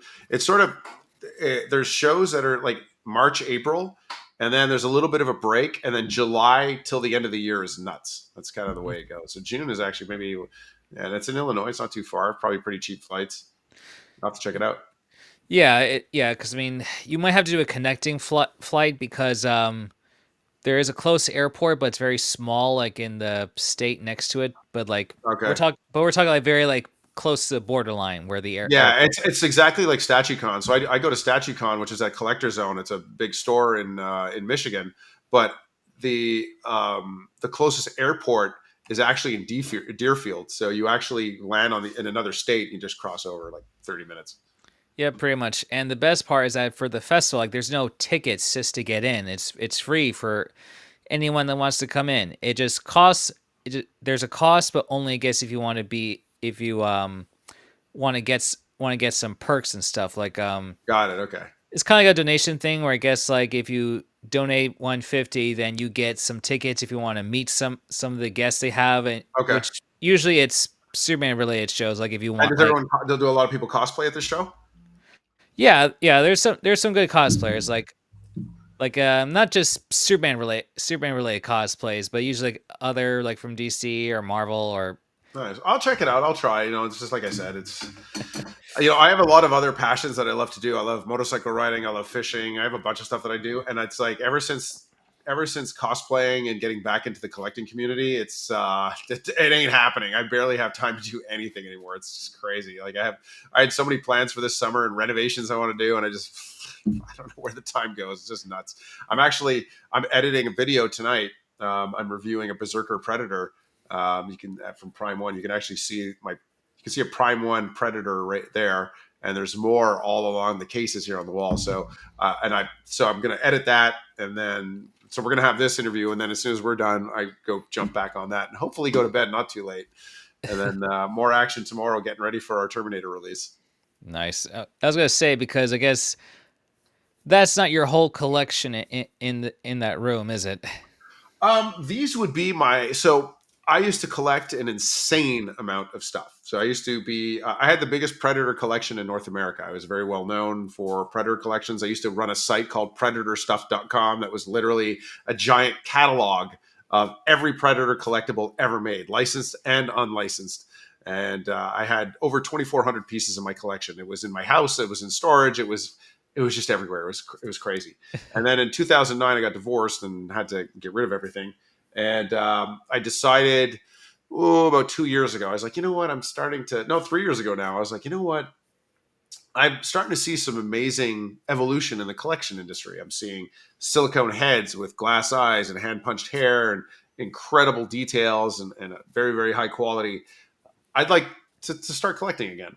So I decided instead of going for volume, I decided I'm going to have a very curated collection where I'm going to have one or two high end statues for every license that I love, except for Predator. We'll go a little more crazy with Predator. So that's kind of how my collection is shaping up. So you can see a very tiny portion of my collection, but I mean, this entire wall here is all Modu cases. This is all Modu cases all here. So, and I'm slowly but surely curating a collection. So, behind me, I've got a Superman case and then below that is Transformers. I'm going to have an Indiana Jones case. I've got a Terminator case. So that's kind of like how I'm doing it now. I'm very being more selective, and it's all big statues, so you kind of run out of room really quick. But I also have a lot of pieces that I don't take out, or smaller pieces that I haven't taken out yet. I started recently collecting comic books. Always a dangerous thing. So, but I'm very specific. So what I'm doing is I'm collecting comic books from franchises or names that I love, and I get them signed by actors or artists somehow connected to the franchise. And then I go and get them graded. So it's kind of a fun hobby because you have to chase down the best possible comic you can find without costing $1 billion. Yep. Then go and find the actor that you want to have it signed, and then get it graded and see what you get. So it's kind of like it's a bit of the thrill of the chase. And some I do really well on, and some kind of sucked. I have a Spawn #1 that I managed to get, and I had it signed by Michael J. White at Montreal Comic Con, and I just happened. And part of the challenge, by the way, is I don't buy the book in advance. So part of the fun is you have to find a grade-worthy book at the show, and then buy it at the show, bring it to the actor at the show. So it's just I don't know why I've done it this way, but it's just really fun, and that's what I've done with every single one. So my Michael J. White Spawn came back, and I got a 9.8 on it. So I was like, whoa, that was so cool. So that's like a huge victory. Wow, I had James O'Barr sign a Crow book for me as well, and got a 9.8 on that. Then I had a Hulk, a very old Hulk book. I've got a Hulk 192, I think it is. And it's, this thing is from, I don't know, what is it, the 60s or something. And I was very excited because it looked phenomenal. Beautiful white pages on it. I paid a pretty good penny for it. I had it signed by Lou Ferrigno at Cornwall Comic Con, which is weird. It was a very tiny convention. He was the only actor that was there. And so I had him sign it. And I was like, oh my gosh, I have at least a 9.1 on this baby. This is going to be awesome. And I got an 8. And I was like, what? So it's kind of all part of the fun. I really enjoy it. So I don't have too many, but I only started very recently. So that's something new I started doing. I gotcha. But I imagine most of these, you probably try to keep it in mint condition. Oh, 100%. Yeah. So I get them graded and everything. And what I did was I'm going to start displaying them. So I have some renos coming up in my office. I'll be expanding the office, redoing the floors, that sort of thing. And I have these clips that you can mount, and then you could just click the comic book, the graded comic book on the wall. So you can just like have it as a display piece. So I kind of want to start doing that. And and I've got a beautiful Alien versus Predator book as well that's signed by almost the entire cast of the Aliens movie. So yeah, I've definitely got some pieces that I'd love to display, but I'm also paranoid. It's like, do I want to leave it out in the light? But there's no sunlight down here anyway, so it's okay. It's a vampire paradise down here. So yeah, but anyway, I'm not sure where it's going to go, but it is something that I enjoy because I try to find, I don't collect just for the sake of collecting. I like to. It's got to be something that I like to do. Otherwise, I'll stop doing it. So there's just something appealing about chasing down the perfect comic book that I can find, chasing the actor. And the thing is, when you're running a booth, it's very hard to go and start digging through comic booth vendors and stuff. And it's not easy. But anyway, I have fun with it. I enjoy it. Yeah, I was gonna say, if not for your crazy schedule, I'd say then you would probably love Terrificon at my home state because that's where it's a good balance of with actors as well as with comic book artists and Right. writers. So Well, yeah, I mean, there's lots of shows, to be honest. Like, there's so many comic book shows. It's crazy, especially when I meet artists. I actually met the original artist. I can't remember. I think it's Brian. I can't remember his name off the top of my head just because I'm tired. It's been a long day. But I met the artist of the original covers for all of Alien versus Predator, which was really, really cool. And I was just walking around Artist Alley, and I was like, hey, why is that guy got a bunch of Predator posters around? I was like, oh my God, it's Brian. I can't remember his name. I was like freaking out. I bought a bunch of prints from him. And I thought it was really cool. So maybe one day I'll have that frame. I'm sure as anybody does, when you go to any Comic Con and you go to Artist Alley and you see the incredible prints that some of these artists are doing, it's hard to control yourself. I want to buy so many, but there's nowhere to put them. I have no wall space. It's all collectibles. So I'm resisting the urge. But then somebody introduced me. Apparently, there's a large book that you can buy for 11 by 17 prints or whatever the standard size is. So I was like, maybe I can do that. Yeah, who knows? We'll see. But I try to keep it under control. I Yeah. don't want to get in a position where I have collectibles coming out the yin yang all in storage that I can't see. You know what I mean? If I can't see it, I probably won't buy it. So it's more like prioritizing stuff. It's like, okay, I like this collectible better than this collectible that's currently taking up space. So am I willing to take that collectible out, sell it, give it away, whatever, and replace it with this piece? You know what I mean? That's kind of where I'm at mostly. Maybe have a second house just purely of your collectibles. Don't get me started. Houses here are very expensive, but I am actually looking at possibly. So the way it works is this: I'm in the basement of the house. So this house does have a basement, full basement, and it's divided into two rooms, about the same size. In fact, the room on the other side is a little bit bigger. So I'm going to be expanding into that room. On the other side of that will be the cosplay workshop for my girlfriend Carm. The plan is, if things work out and we'll see what happens, I might do a major remodeling of the upper floor above the garage. There's a huge attic in there that is, you can't live in it because it's just an open attic with insulation and everything.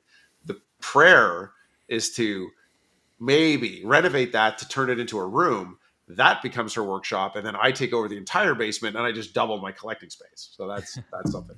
Buy a storage unit, yeah. So I could get a storage unit, but again, the issue is I don't want to have stuff sitting in storage. So you know what I mean? Like, it'd be weird to set up display cases in my storage unit and just go and sit in there. So I could definitely get a storage unit, but to me, it's just having it sit there and do nothing is a waste. I would rather display it.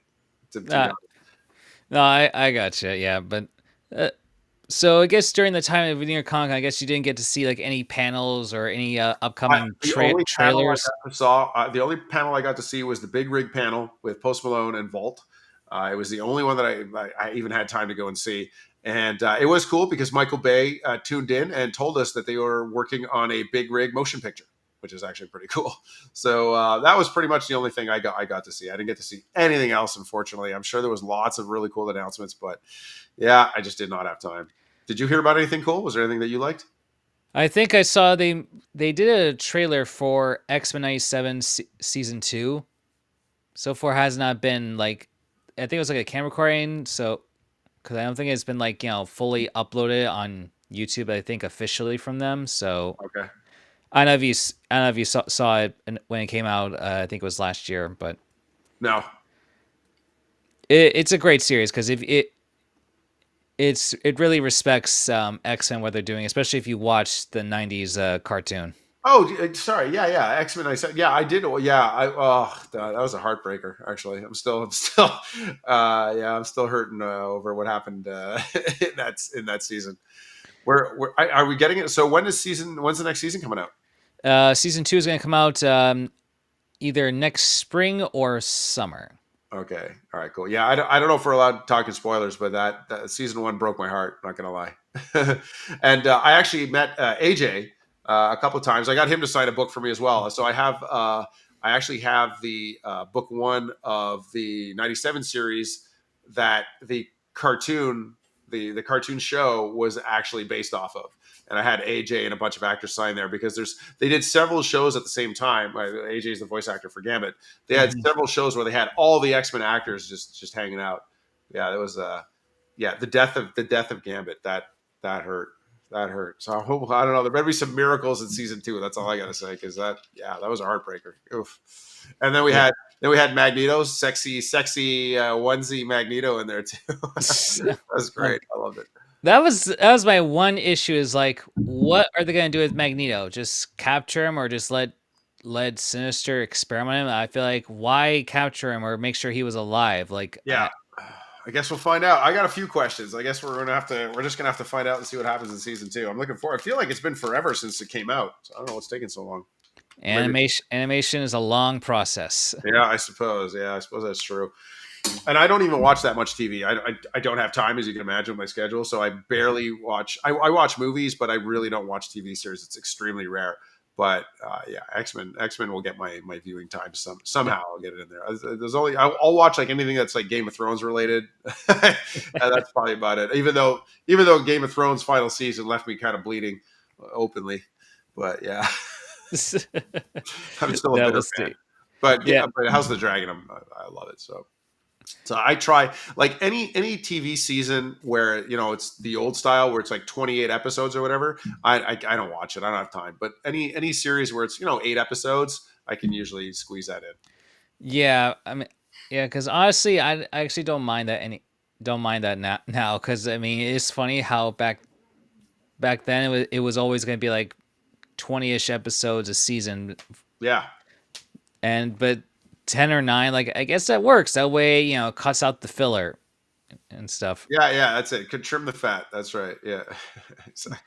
But I think for next year, like besides that, I'm just I didn't see anything up because I mean, part of me wishes I was there, but it was a tough choice between either New York or going to Rhode Island with Rhode Island Comic Con with some friends. Got it. Yeah. Well, it's New York is a fun show. It's not the cheapest show to attend either. It's very expensive to go to. It's the hotels are expensive, the food is expensive. It's not the cheapest show in the world. I mean, between that and San Diego, I'm actually not sure which one's more expensive, but both of them are up there. So there's lots of other local shows that are also phenomenal. There's one in Washington that I'm being told I should go to that looks pretty cool. Maybe thinking of attending that one again as a guest. I could possibly drive to DC. It's probably about an 8 or 9 hour drive, something like that. So Yeah. Oh, let me see from Blue Knight Beyond. No, we don't talk about Nightfall yet. That's right, because it looks like DC is doing an animated adaptation of the Nightfall storyline. okay, all right. Yeah. We'll see what they. Well, I'm curious to see what they're gonna do with that license. What's their adaptation? Because a lot of adaptations lately are kind of scaring me. They're not they're not necessarily the best. Yeah, yeah, because It's when gonna be I animated. yeah, it's gonna be animated. So, but there's no talk about like who's doing the voices or Too even early. what it looks like. But it's supposedly a four-parter. Okay. All right. Because Well, they're probably just starting to dabble in it and get people interested. Start the conversations. yeah, because I know they're going. I guess for the first part, it's gonna deal with Bane doing his plan, unleashing all the inmates from Arkham, and it's probably Yeah. gonna end with the iconic pose. They haven't been that bad. I don't know what you mean. Which adaptations are we talking about? I just mean specifically superhero style adaptations. Are not always. Yeah, I'm not saying anything specific about DC, but just some of the adaptations, especially lately in the Marvel world, are not where I'd like them to be anyway. Yeah, 'cause I think for me, like I kind of got burned out by Marvel a bit after Endgame because like they now that they're all bad, just I feel like it isn't quite You doesn't can, care. you can say they're bad if you want. It's okay. The only ones I cared about was pretty much Spider-Man: No Way Home, Yeah. the Deadpool and Wolverine, and although I did like this year Thunderbolts and Fantastic Four. Yes. Yeah. I mean, I like Thunderbolts for what it was, but it's kind of depressing that we've gone from the Avengers we knew and loved to the Avengers, the new Avengers that couldn't save us from a like a tantruming child. I don't know. They just don't seem that strong. Well, But I did enjoy the movie. I thought the movie was fantastic. I enjoyed it completely. It's just I don't know why is Bucky Barnes suddenly seem so weak compared to how he was in the earlier movies. Like Bucky Barnes seemed to have just completely lost most of his prowess for some strange reason. I wasn't sure about that. I know. I feel like that's always a tough choice when it comes to balancing out different characters. Yeah, Fantastic Four I liked. I know it didn't get audience was pretty split about it. I know it didn't get like super great reviews, but I enjoyed it. I like the pacing of the movie. I like the just the writing, the attitude of the writing, the jokes, the little side jokes and things like that. I thought it was pretty good. I enjoyed it. Yeah, same. It just felt perfect because I like the fact that not everyone was just so typecast or like how for Yeah, Johnny he wasn't just the typical kind of like pretty boy that's not exactly smart because I always feel like they were doing that at least the 2005 version anyway. yeah, yeah, yeah. I thought the casting choices were solid, Yeah, I didn't. I enjoyed it. It was an enjoyable movie. I actually enjoyed it more than Superman, and I know that gets a lot of people like, "What?" Like they think I'm nuts. But yeah, I really enjoyed it. Like I walked out of there and I was like, "That was a good time. I had a good time." And that's what I Yeah. want. That's what I want from a movie. A movie that I go to the theater for. You know what I mean? If I want like a thought provoking movie or something like that, I'll comfortably watch it at home. But when I leave the theater, I want to have been entertained. If that makes any sense. Yeah, because like I said, I feel like when it comes to like anything with Batman, Superman, or Spider Man, anything nowadays, it's going to be tough just because you look at because they have something almost every decade since they started in the comics. Yeah. Well, and I mean that goes back to what we talked about. You know, we can circle back to what we said at the beginning. You can't make everybody happy. It's just the way it is. You know, and Yeah, there's always and every decade that they do release a new franchise, there's always a group that has a reason to not be happy about it. Oh, every single time, every single casting choice, it happens all the time, and you don't just see it with superhero movies. You know, like look at every time they cast a James Bond, people lose their minds. You know, and I go back to Daniel Craig, who I enjoyed. When they first cast Daniel Craig, people were pissed. They're like, he was blonde hair and blue eyed. That didn't make any sense. People were yeah, just losing their marbles, and he turned out to be insane. A phenomenal choice for James Bond. You know, it's just yeah. Or even with Michael Keaton, like before the movie came out, when he was initially casted, people were yep. not ecstatic, but yet once they saw the trailer and then He is finally Batman, yeah. right? Yeah. Oh yeah. People hated his choice. They thought it was insane. They didn't think it made any sense whatsoever. He was great. It was Yeah, fantastic. and it's funny that for before Chris Reeve was cast, I think the producers they were looking towards between either Arnold or Sylvester Yep. Stallone for I know. Superman. And it makes no sense. It's so silly. Yeah. Although Like if it I would have had been to, like Nick Cage as Superman, you know? It's like it just doesn't work.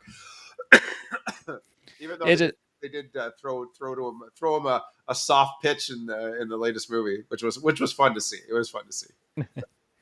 yeah, I just think it's just tough how to make it work when they have something almost every decade. Whereas you got like Henry Cavill, you got like all the different shows, wherever it's Smallville, Superman and Lois that ended just a year before David's turn on wearing the cape.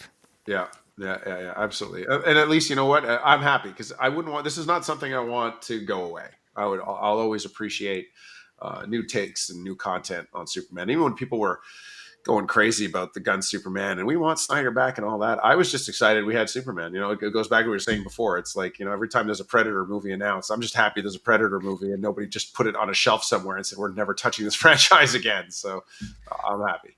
Yeah, same. Because it may have been perfect, but I feel like it accomplished what they did to finally to at least have a decent Superman movie where other characters exist, where he's not like just the only hero. Just But I would have been okay with that, to be honest. I would have been okay with that. Yeah, I don't know.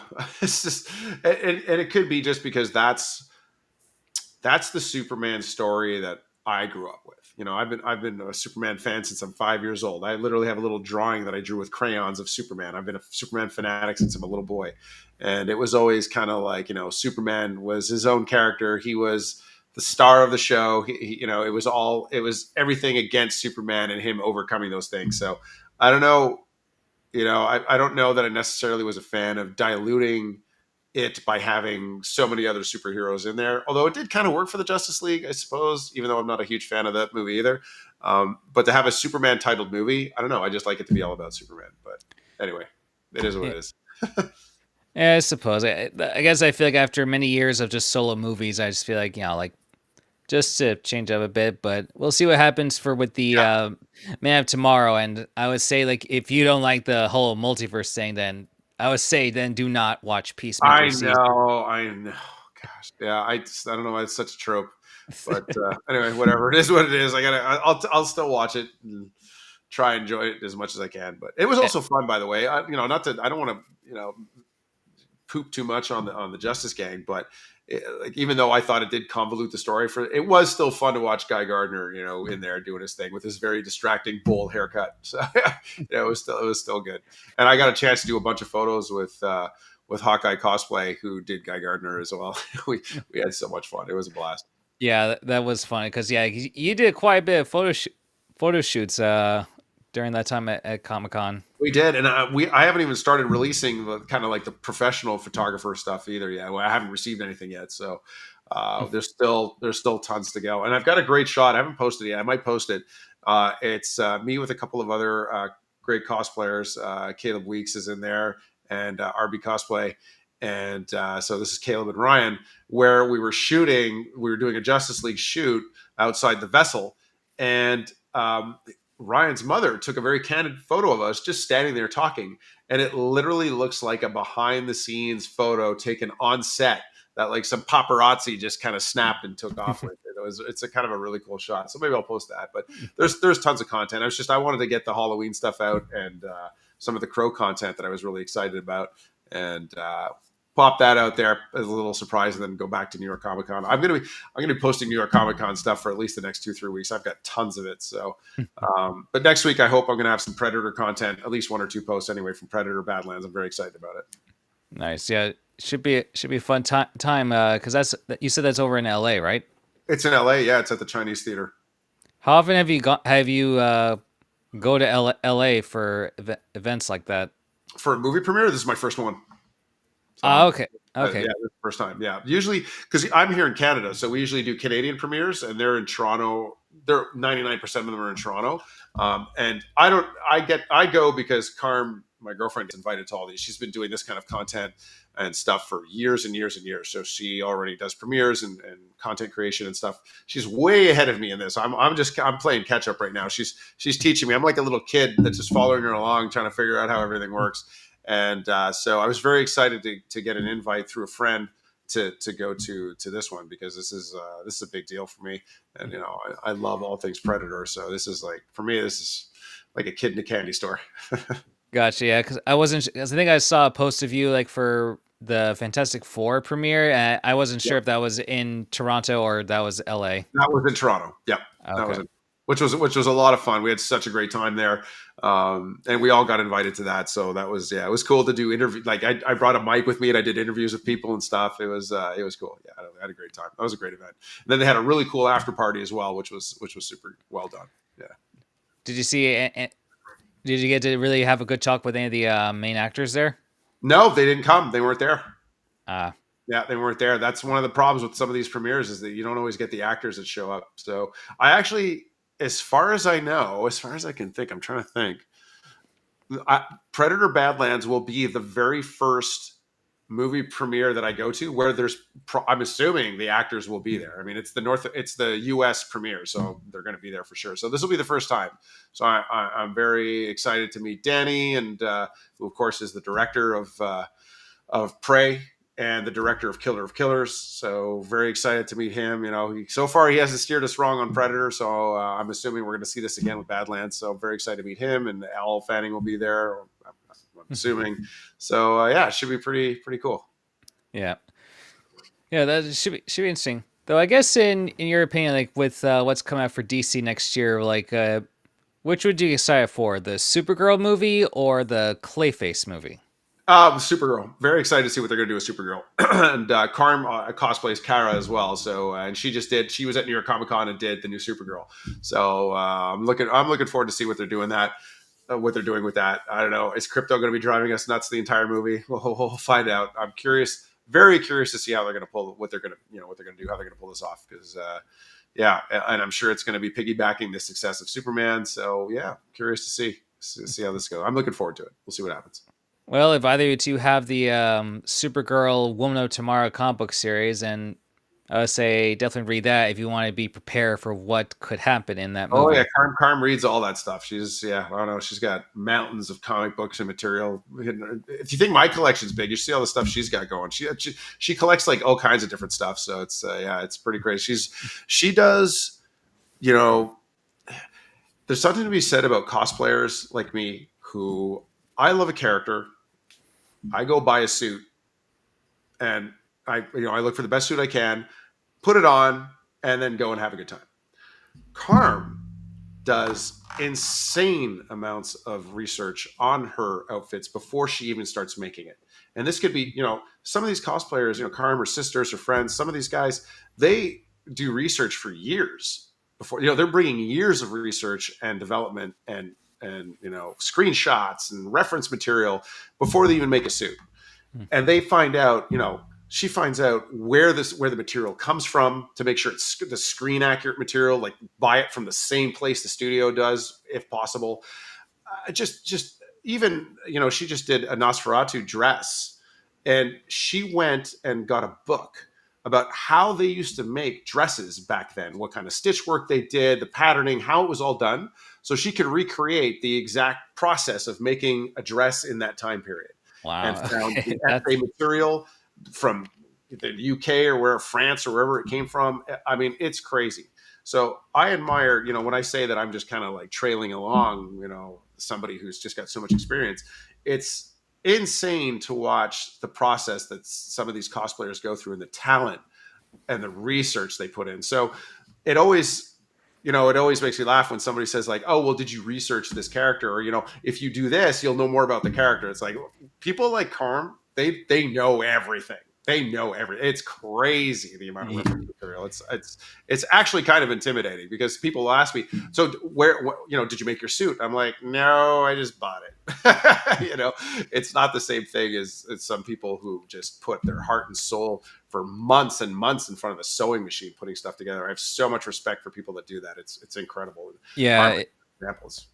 It's it amazing. definitely is. But that's, I feel like, with cosplay, it's always like a lot of it is definitely if you make your own suits or any props, because but I think also with depend on the character, like between Superman and Shazam, like it's another thing when it comes to the physique, because although that can go in many levels, because like yeah, anyone can cosplay whatever character. It's just I just find it funny how people are so nitpicky when it comes to the actors, like because I know like there's going to be some He-Man live action movie coming out next There is. year, Yep. Yep. We got a He-Man coming out. but people are just like are not exactly happy with the I can't think of the actor's name at the moment, but whoever they got, he's not quite exactly like Schwarzenegger Prime or Sylvester Prime kind of bill. Like he looks rather kind of skinny.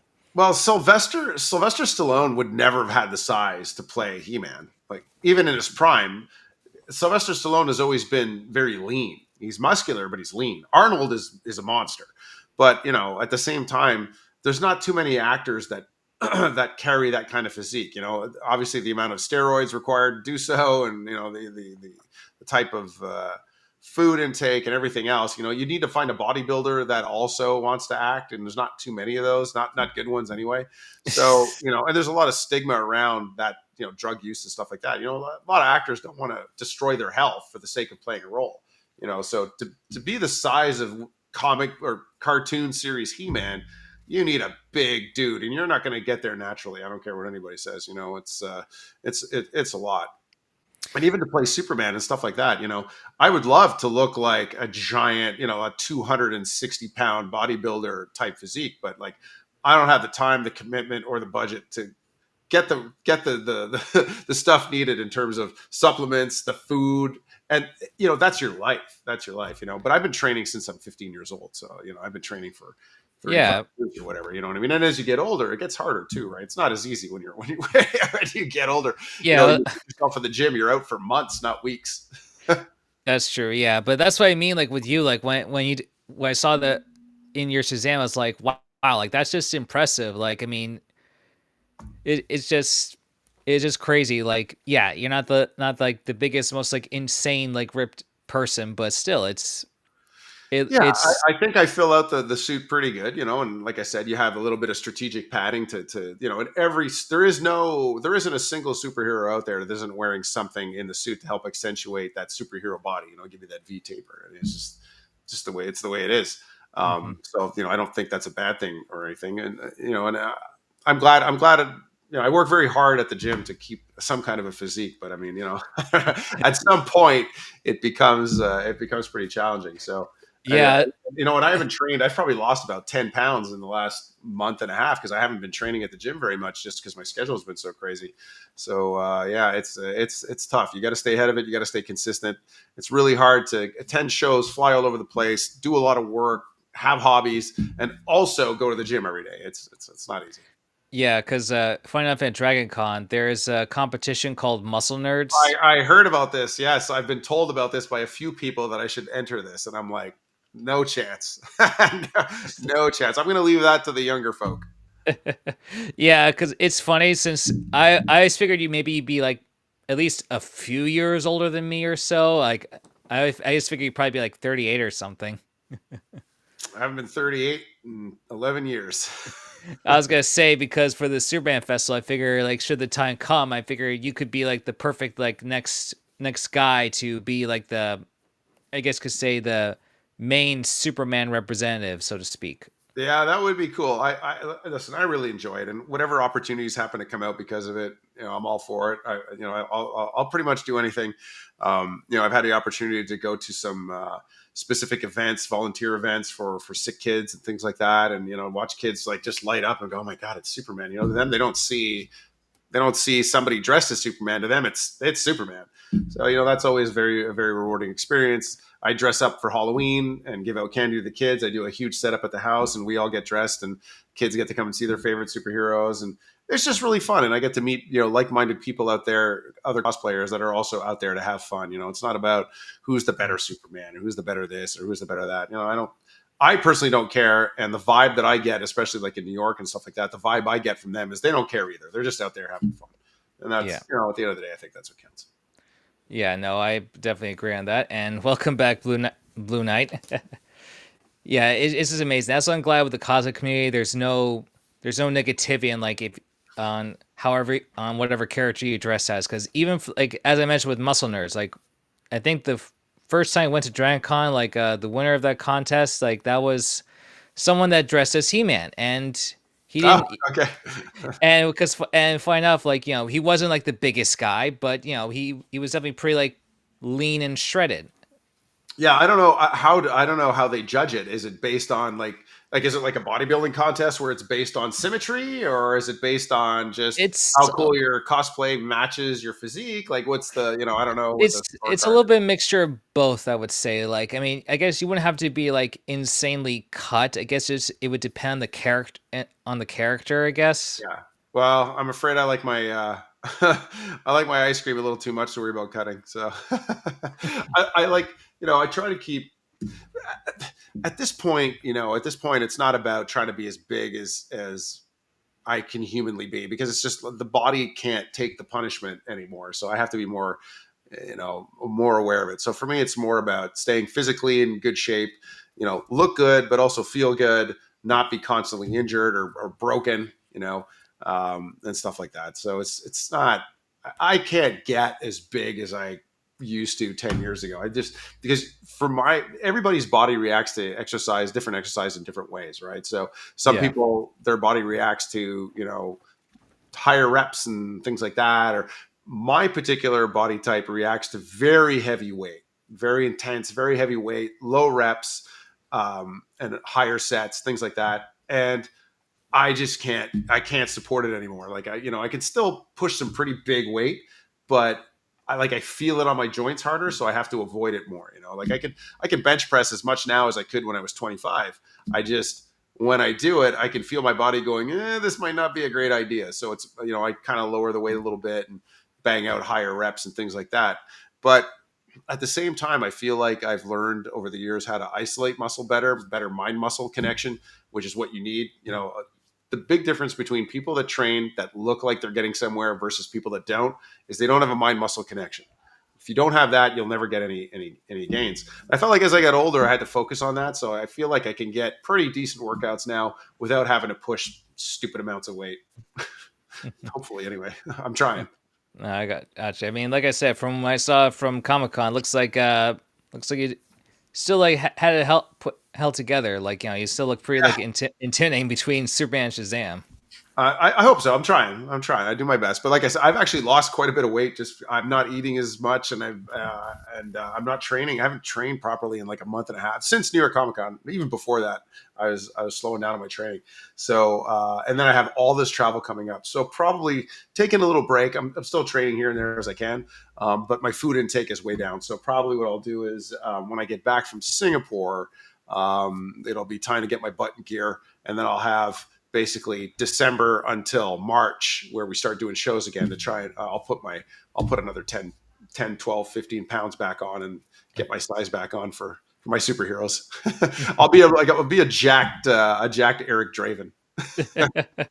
That works. Yeah, because the guy that they got to be, I guess, I can't remember the exact word, but I guess could say I guess the mascot, I guess could say for the festival. Like, it's he's a really big dude. Like, I would say probably maybe about your height or so, but like has like very wide, and like he's developed, but wide in terms of like with the Yeah, yeah, shoulders, the lat yeah, kind of thing. like a big bodybuilder. Yeah. Yeah, Oh yeah, yeah. bodybuilders are a breed all their own. I don't know if you've ever have you ever seen have you ever been next to like an elite heavyweight bodybuilder? If you haven't and you meet one, you'll see like if you ever meet like Lou Ferrigno or these guys, not because there's a lot of bodybuilders that look big, but then when you stand next to them, they're actually they're only about like 5'4", 5'5". They're actually quite short. But if you go stand next to a 6 foot plus bodybuilder, so Lou Ferrigno was 6'3" or 6'4". You look at the hands on these guys, like their fingers are like bananas. And like the wrists on them, they got like dinosaur bone wrists. They got, I have a pretty big wrist. I have like an 8-inch wrist, and mine is tiny compared to Lou Ferrigno. These guys are just monsters. Like Yeah. it's crazy. You sit next to like Jay Cutler. Jay Cutler, look at the hands on this guy. Like the thickness of his fingers and of his joints. This guy's just massive. They're genetically gifted to be big. It's just and obviously they have to work extremely hard to maximize the potential that their genetic gifts give them. But my brother's the same thing. My brother he's 6'2", so he's like an inch shorter than I am, but he probably weighs about 50 pounds more than me. And when we're next to each other, you can see the guy's got like dinosaur bones for hands. We call him a gorilla because he's just a big dude, big barrel chested guy.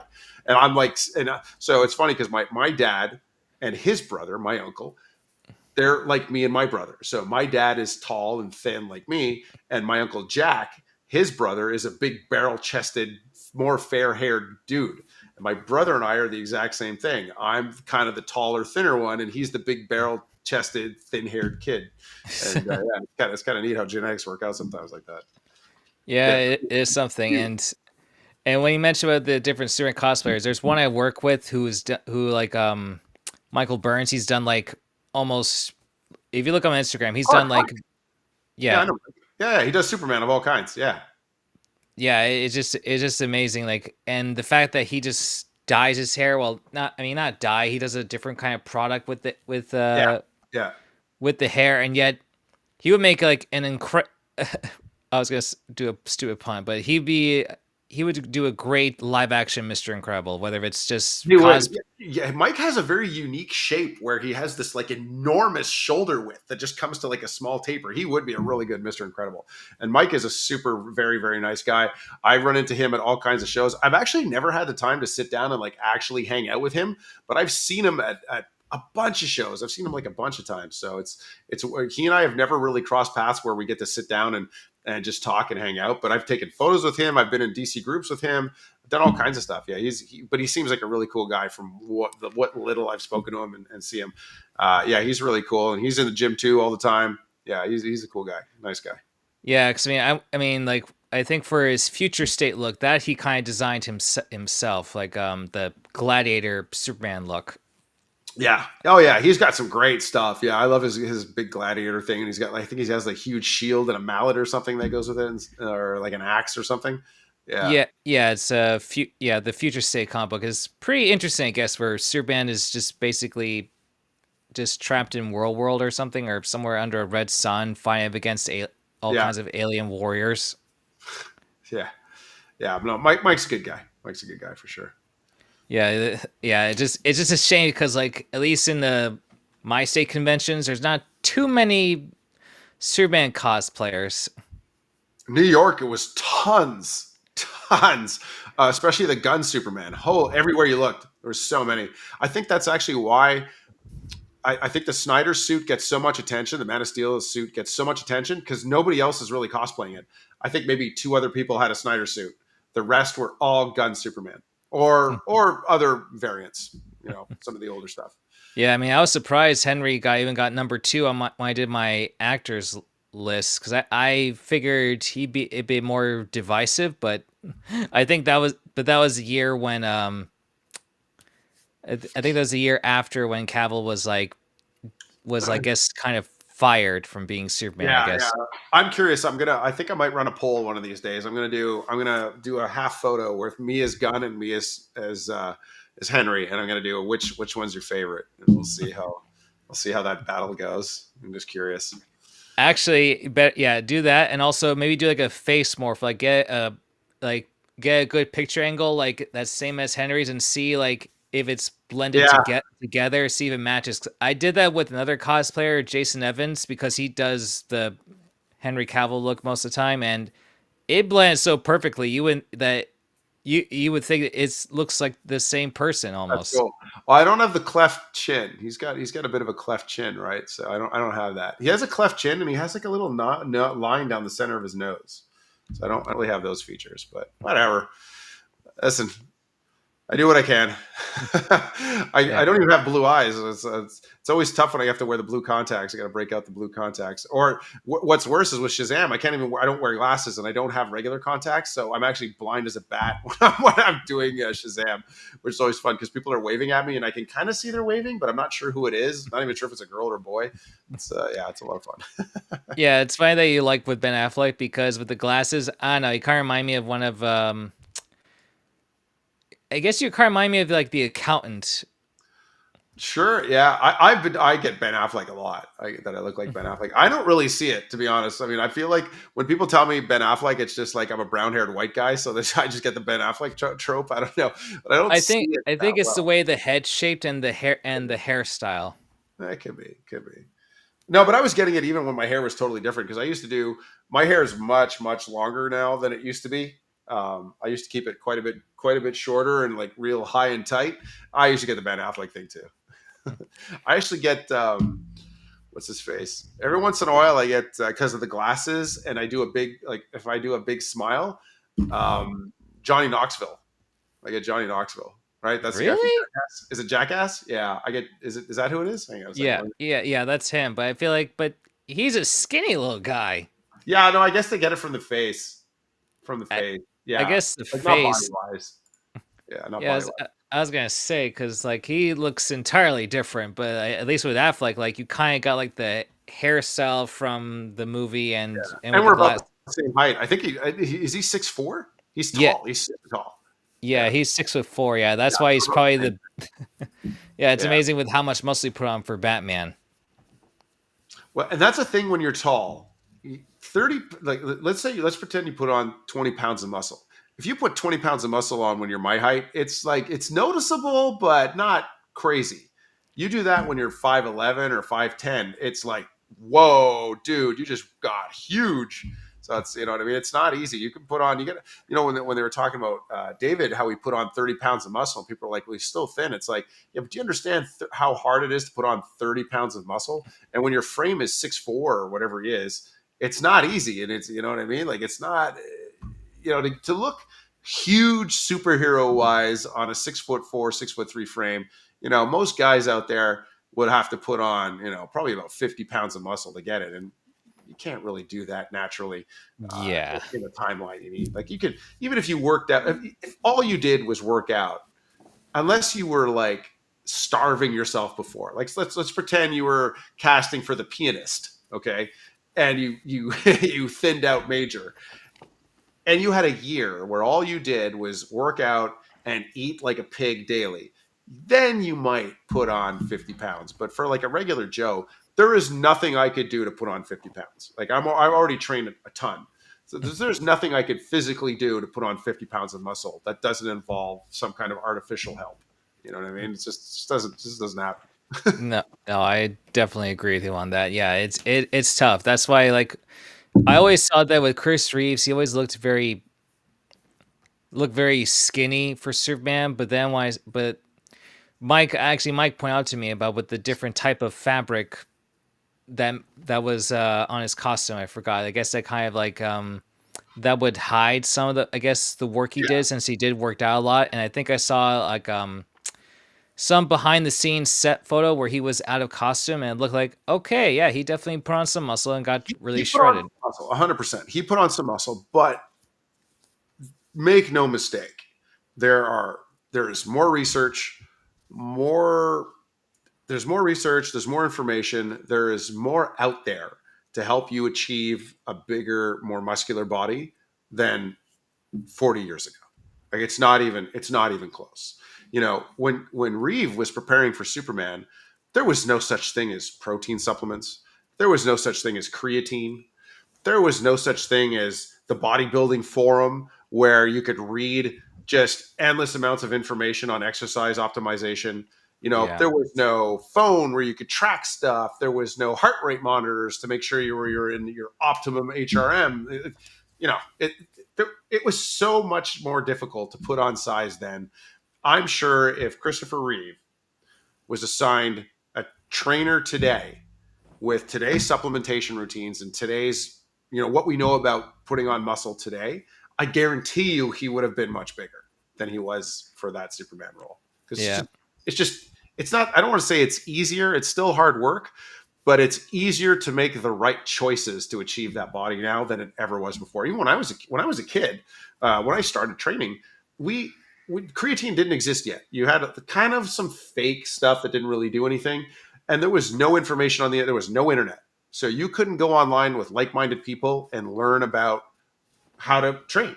All you had were bodybuilding magazines with steroid pumped up guys from the 90s that could put on muscle any way they wanted because they were just like basically taking more steroids than like a racehorse. So it didn't make any sense, right? So I just Yeah. feel like now there's so many more resources available to people of all ages how to optimize your body. It's like not even close. We have such a huge advantage compared to 40 years ago. It's not even funny. That's true. Though at least Chris Reeve had the guy that physically played Darth Vader for as a trainer. Yeah, yeah, yeah. I think he may have worked with Charles Glass, who is, of course, the grandfather of bodybuilding. He was Arnold's bodybuilding coach, and he worked with Franco and all those guys. He's still alive, actually. He's a legend. He's a legend in the bodybuilding community. But yeah, it's so interesting. But I mean, he still looked amazing. I've seen lots of footage of him working out. I've got a little bit on his training routines that he used to do and stuff like that. And Reeve put in the work. He put in the work big time. And you actually saw later on in some of his later movies, he got bigger. He was actually bigger. So yeah, he did all right. And again, like you said, the textiles they used, you know, when you take a textile that's meant to be form fitting but kind of drapey at the same time, it doesn't give the most complimentary look to your body. And there was no padding. They didn't adjust his shoulders. They didn't add a little something to his chest. It was really his body. And it doesn't always look how we think it should look, if that makes any sense. Yep. I mean, that's why there's people like your girlfriend where they definitely look research like what's the best type of fabric for with the kind of look they want to do, whether it's want to be movie accurate or comic book accurate. It's a process. Oh, it sure is. It sure is. And you know what? I think a great aspect of it though is, if it, you know, I know some people that wanted to cosplay that asked me, years ago, because I've been training for a long time, and maybe 10 years ago, I've actually had people come up and say, "Hey, look, I'm thinking of doing a cosplay for Superman. How do I get in shape?" I think that's awesome. Like, if you need a reason to get in shape, and cosplaying is one of them, I think that's great. If that encourages somebody to take better care of themselves, that's cool. I think that's great. Whatever reason gets you in the gym is cool. So it's just don't go crazy trying to look exactly like a superhero. I've seen some pretty amazing technology in the movie industry. I don't know if you've ever seen this, but there was a video going around, and they were showing. I want to say is it Hemsworth? Might have been Chris Hemsworth or some other actor, where they're walking behind a Jeep in an armless shirt, maybe shirtless, and they're showing a tool where they can just move a slider and it automatically increases his size. He gets more muscular or less muscular. This is the technology that people are looking at, not realizing it and thinking, "Hey, I want to achieve that body." But you got to remember, in the movies, it's not reality, right? It's not reality. So be careful of what you try. the body, because sometimes the reality is not the same thing as, and it's okay. Put a little bit of padding. It's all right. Whatever gives you the confidence. If you need to put a little bit of padding in your shoulders, your chest, whatever, hey, whatever makes you comfortable to go out in a cosplay, there's nothing wrong with that. I get asked all the time. It's one of my top questions is it all natural under there? I'm not embarrassed to say, no, I've got the chrome underpad just like Cavill does. That way the muscles stick out and they look all shiny and look cool. There's nothing wrong with that. You don't have to be ashamed of that. Yeah, no, I agree. Everyone should do it however they want to do it to feel especially feel comfortable. Especially if you're going to be wearing something like that for hours upon hours. The cosplay, to me, in my head, is to have fun. It's not. I'm not doing it to make money. I'm not doing it because it's a popularity contest. I'm not doing it because I want to score some kind of fake imaginary points. I do it because it's fun. I really, really enjoy it. It was my dream as a kid to be Superman. So to actually put on the suit and get to live it a little bit without the ability of flight, it's about having fun. That's what it's for. So if you're doing cosplay and it's making you unhappy or you're getting stressed about it, you need to kind of rethink about how you're going to do it. I mean, con crunching is a thing, right? Making, you got a con a week away and you're going crazy trying to make the suit. But I mean, if you're always stressed about it, I don't see why you would do it. Like if I was always stressed, I just wouldn't do it. I would eliminate it from my life. I got enough things that stress me out. I don't need a hobby to do it too.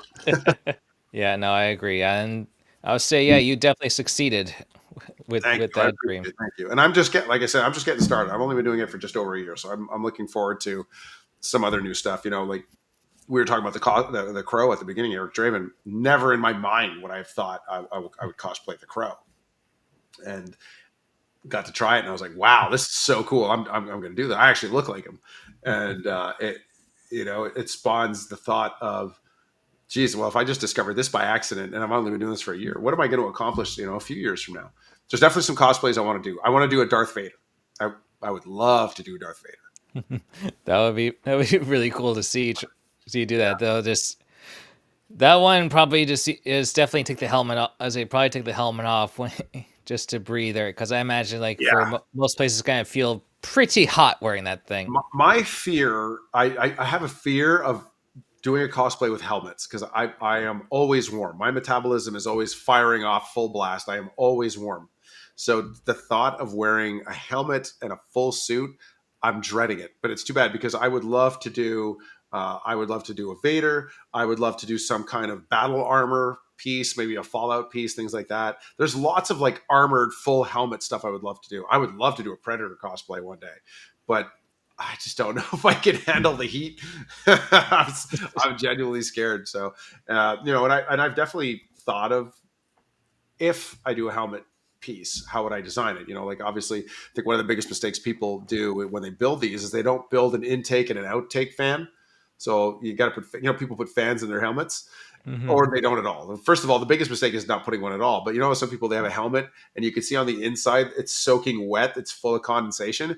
It's because they don't have an exhaust fan on their helmet. So I would definitely do something with blowing fresh air in and the old air out, things like that. So I've definitely thought about my designs. I've thought about how I would cool the suit off, stuff like that. But we'll see what happens down the road. I'm enjoying superhero stuff so much. We'll see. I'm not in a rush. Yeah, you definitely got time. Oh yeah, I But hope so. I'm trying anyway. we'll see. But I said that's probably it for today. I want to thank you again, Dan, for being a part of the Pleasure. show. Absolutely, my pleasure. Thanks for hosting me. I loved all those questions. I love talking about this stuff. So yeah, I really enjoy it. Thank you. No problem. And thanks to all you viewers watching, especially for you, Blue Night Beyond. And catch you guys later when December rolls around. All right.